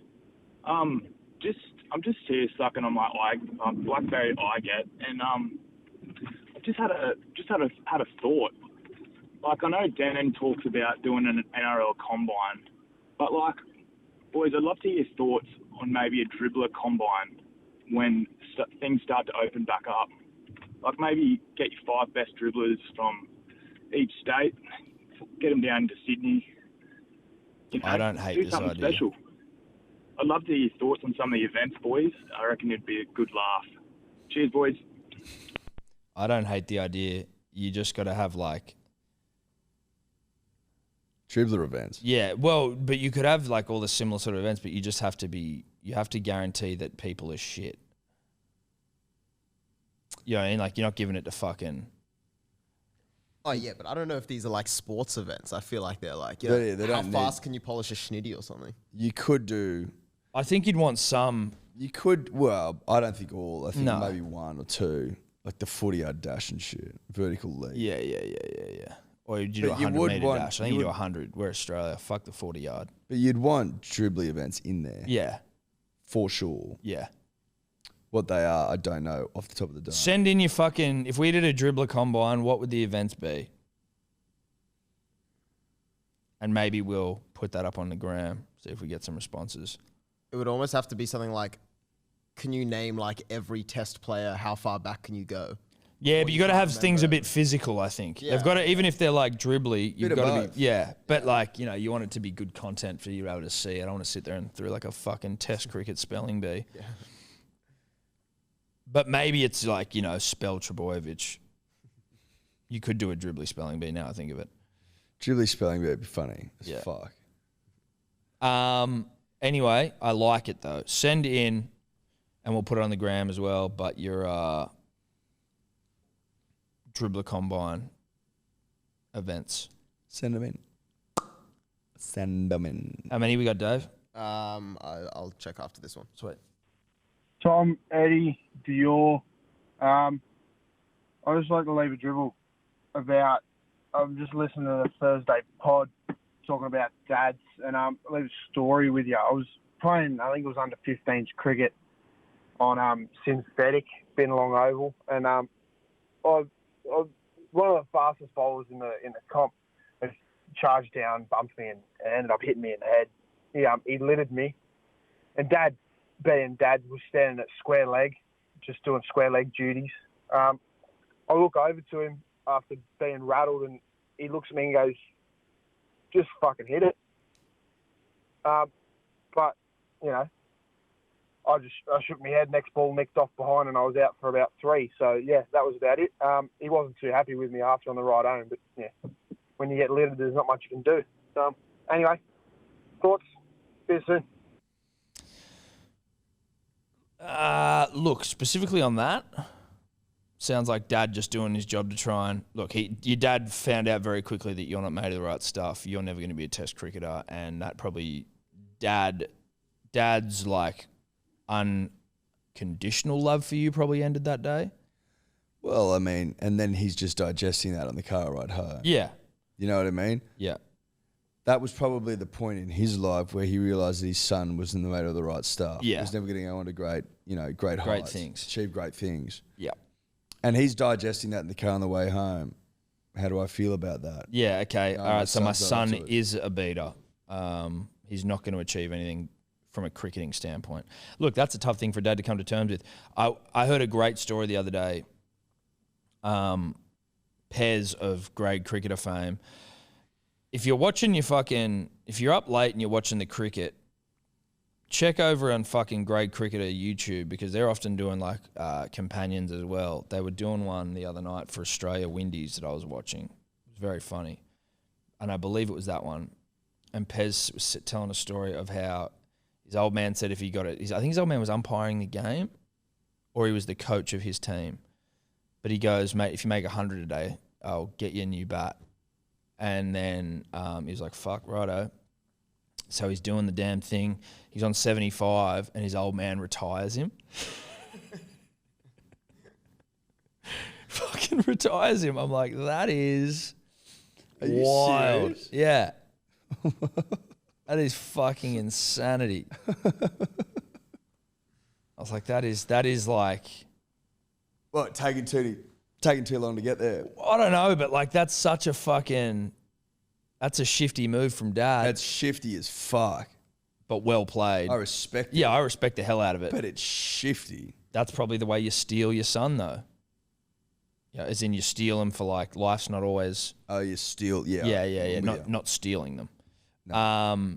Let's move on. Hey, mate, it's the Wheat Bix Dribbler here. Just had a couple of sherbets, thought I might go down and maybe try and roll the arm over, and it got me thinking about breakfast cereal and thinking about how many Wheat Bix you had, and I thought Binger was maybe talking a little bit of shit when he said that he had so many Wheat Bix, because I can probably only get to about 6 or 7. Makes me think about how many Wheat Bix you guys had. That's a dribbler challenge. Yeah, let me know. Dribbler combine is how many Wheat Bix you can do. 100%. 100%. Binger was lying. I mean, Binger said like 11, didn't he? I don't even know if that's like, I don't even know about like what the health benefit would be of 11 fucking Wheat Bix. Mate, some people are dialed differently. I remember Grace, Ella's sister, used to have like 9, 10. In one sitting? In one sitting, no shit. I could never have more than 4. I was probably a 4 or 5 at my peak. I was a 4 or 5, yeah. How do you even find a fucking bowl big enough? No, just bang them in. Keep just adding. keep banging Oh, them you in. keep adding them. They're getting soggy if you're starting. Yeah. Total. Yeah. There's not much nicer than a freshly moistened Wheat Bix that's like with that cold milk and it's still got the crunch in there. And just bang. Yeah. I haven't had Wheat Bix for ages. No, neither have I. I'm craving it now. about it. Yeah, I'm Yeah, fucking yeah. craving it. Yeah, I would never have usually more than 4, but she'd sit there and smash them. And that's when I saw that, I'm like, Maybe Binger's telling the truth. Maybe people do fucking get around a fuckload. How many Binger say that he did? There's a great ad that goes around with Binger saying, I do like 600. And like Gregan and shit. Didn't Gregan do a lot? Yeah, Gregan did. Tim Cahill as well. Tim Cahill put warm milk in his, if I remember correctly. That I can't get down with. Sorry. There's many things I can get down with, and just because you've scored many goals for Australia doesn't mean I'm just going to blindly accept Did shit. Gregan do 9? Gregan, one of the great hogs in world sport as well, by the way. 9. He did 9. That was also the inches, I believe. Oh, okay. So the unofficial Wheat Bix world record is set by Macquarie Radio's resident vet, Dr. Rob Zammit, and he ate 44 Wheat Bix in 29 minutes. I mean, you're a doctor, dude. But how many did Binger do? Yeah, that's what you really want to know. Well, it said Binger tweeted saying he did 7. He does 7, which seems low. I feel like in the ads he said he did more. I feel like 7 might have been what he said in the ads. Didn't someone do over 10? Now, maybe not. I don't know. 40. If you're a doctor and you're trying to break world records for fucking Wheat Bix, like you need to get your shit together, dude. 100%. That's outrageous. You're not looking after my pet. No, absolutely not. Anyway, I Great like that. dribble. That's in the Dribbler combine. That's in the there. combine. It's in the combine. It's just gone in. Yep. It's actually my favourite event. Yeah, now. same. Well, it's the only event currently, but it's my favourite. Like, it'll be hard to top. Yeah, it will be. Tom, Eddie, Dio, Dave, the Pirates, and the Dribblers. This is a stone cold dribbler speaking off the hotline, and I only have one thing to say. I want Peter St. Volandis to replace Vince McMahon's ass on the WWE Raw vs. SmackDown video game and real life. So all I'm saying is, give me a hell yeah if you're down with Peter St. Volandis. Oh, hell yeah. What do you say, P's and D's? What? What do you say, P's and D's? What? What do you say, P's and D's? I said I want a Peter Volandis, and that's the bottom line. Punters and dribblers, can I get a oh, hell yeah soon? And D.O. Dave, never. Oh, hell yeah. That was so dribbly. That was so dribbly. I honestly... That was beyond dribbly. That wasn't even that good of an impression of Stone Cold. You know what I mean? And that's no disrespect. He had a crack. He had a crack, and you can't knock a man for having a crack. Put it this way, he left it all out there. He left it all out there. Which I can respect. He also kept calling him Peter St. Volandis, and it was annoying the shit out of me. But that's all right. I can look past that. I can look past. I couldn't look past that. It stuck in my mind every time he said it. I didn't even notice. My mind skipped every time he fucking said it. But, sure, dude. I'm not. Yeah. Stone Cold impression. Yeah. It's a statement. His mate was loving it in the background, which was cute. That was nice. I thought that was really cute. Yeah, it was lovely. I like that part. Yep. On we go. How many more, Dave? We can go like 2 or 3 more. There's a few, but we'll roll for a little bit. Yeah. We'll see how we go. G'day, Tom, Eddie, Dior. How we going for a Monday morning? It's Jacko. I'm just walking from pub to pub in Orange at the moment. Thought I'd just ring up. I know it's been a long time, and I know I've taken my time with this murder mystery, but I thought I'd just call up and give you the final clue on the Ken from Kensington murder mystery. So before I give you the final clue, I just want to say to Dior, keep an eye out for Jacko to Jack on your Instagram DMs, because I'm going to send you the video of my proof. But, yeah, just keep an eye out for that. Anyways, so here's the first clue. So not the first clue, the fucking final clue. Final clue is Ken from Kensington got his baggy green on the same podcast that I debuted on the Dribbler Hotline. So just to jog your memory, I was on the piss with Big Dell, and I misspelt me Mrs. name on the bloody Instagram. So hopefully that jogs your memory up a little bit. But yeah, so he got his baggy green on the same episode that I debuted. And if that doesn't jog your memory enough, I'm sure that the proof I'm about to send to Dior will leave you a little bit speechless. But I think you boys are on the right track anyway. So anyways, hope you boys having a good morning. Jacko boy out. I have no idea, Jacko. I have no idea when you first debuted on the Dribble Hotline. With the greatest respect. All right, so he has sent. It could have been any, like... Was it a year ago? Fucking 308 episodes, you know? He has sent a video, which pretty much gives it away. So do we want to Can watch? you drag it to the screen? Yeah. The pie. Oh, yeah, okay. Yep. I think it's Finichario. Do you? Yep. And Jacko's made this video? Yep, Jacko has made this video. Jacko also a baggy green member. Also drove up to the fucking live show and slept in his ute because he's a fucking weapon. Drove up by himself. Was the most fucking pissed cunt there in a good way. In a great way. We had to be fucking chirped a couple of times because he was picking people up, but like literally picking people up. But other than that, he was right. Other than that, he was sweet. All right, we ready?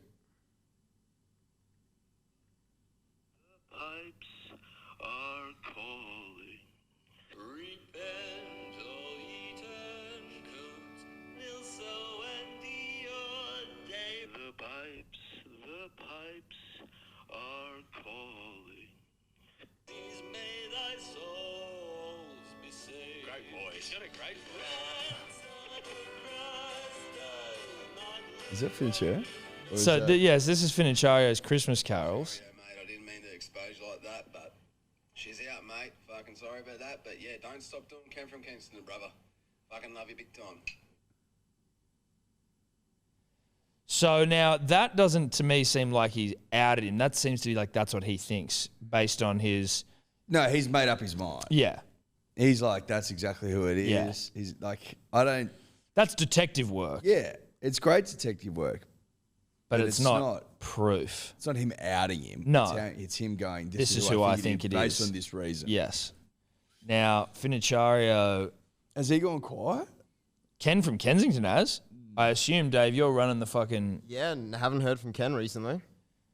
Ever since Jacko started to get close. Interesting. He's been resilient. I'll give him that. Most people are like, oh, Ken's gone. Who gives a shit? I'll just leave it. Not Jacko. No, Jacko's like, I'm not fucking... And he's gone, I remember this song. Incredible work. Yeah. Because I didn't. No. I mean, I knew Finicciario is obviously the official frontman of the podcast in terms of music. But Jacko. Not bad, Jacko. Not bad, brother. We'll wait and see, though. That's not proof positive, is it? It's proof. It's proof. Ish. On we go. Boys, just wanted to ring up and sort of get some advice on something here. This is a bit punnery and a bit dribblery. The first time I ever called into the Punters and Dribblers hotline was the day of my first date with my now ex-girlfriend. And the day after, we then, sort of recognised that we were in the relationship. Monday last week, I rang up and left a bit of a dribble, and then the next day, my missus and I broke up. So I'm wondering if there's any omenry in there, anything I should be paying attention to for future relationships. Can we open a market for any future relationships that I'm in? It's doing my head in, but also on a, quite a straightforward note. I just wanted to say thank you for everything that you do for the Punters and Dribblers community, because certainly all the episodes that have come out in the last week and all the stuff you do with Bloke in the Bar has helped me get through what has been a tough week. Anyway, see you soon. What a nice man. Lovely. What a lovely young man. Gorgeous young man. Obviously, he's obviously got something wrong with him because it sounds like he just got dumped. So he's to us, he's lovely. We're here to help. We're here to help. Sorry to hear that you have been unceremoniously cast aside. It's happened to us before. You laid off. Have you been dumped? Not really. So did you do the dumping with the previous, or did you get dumped? I feel like you probably got dumped the way you. I don't know if I got dumped. Okay, so what you're hearing here, Punters and Dribblers, is that's a lie. No. I don't know if I got dumped. No. It would just sort of end it. There wasn't really like again. So what we're hearing here is a man lying to you about the way that, because you don't just. It's not like a fucking. What would I really give a fuck? How does it just end? Went to uni, fizzled out. So you were still together at uni? Sort of like on and off, like that sort of weird sort of... Do you know what I'm trying to say? Yeah, but like did you go to uni still together? Not going out, no. We weren't going out. So who called that? My recollection is I did. Again, I am happy to believe you here, but I know, having been dumped, that you remember what happened. I don't know that you've just forgotten how this happened. A chick I was going out with at school. My recollection is that cheated on me at uni in O Week. I think with one of my mates, who I won't name. What? Yeah, you'll know. It's funny, but your mate from school, you know him. Oh, yeah, you know him. No, but so you remember so hang on, your high school girlfriend. Yes. Cheated on you in O Week. Yeah, so we were together like 6 months. With your mate? Well, a couple of people, it seemed like dumped me, started going out with the dude there, but then like in the years afterwards, like I didn't hear about my mate when it happened. I just heard like that she fucking flicked me after like literally. So you didn't know about it then? No, but I knew that she cheated on me with someone else. As the years, rolled on, and then it came out that my mate hooked up with her as well. I was like, you motherfucker. And he's like, I mean, it's completely fine because it was, again, a very small relationship, but it was, I mean, it's funny now. If I'd found out at the time, I would have been fucking furious. What I'm saying here, punters and dribblers, is that Eddy remembers exactly how it went down and he doesn't want to tell us. And that's okay, but we know it went down some sort of way and it doesn't seem like it. It seems like Eddy may have been dumped and he just doesn't want to tell us. You decide, punters and dribblers. Was I dumped? Leave a comment on the YouTube. Was Eddy dumped? Was I dumped? Let me know. I reckon we leave it there. Let's leave it there. I reckon we leave it on Eddy being dumped. Shout out to all the sponsors. Of course. About even. Of course. Still on YouTube, still on Spotify, podcast, et al. Et al. And yeah, leave a comment. Was Eddy dumped and is he just hiding it? Yes or no? Bye-bye. Bye. Could you two just not talk anymore?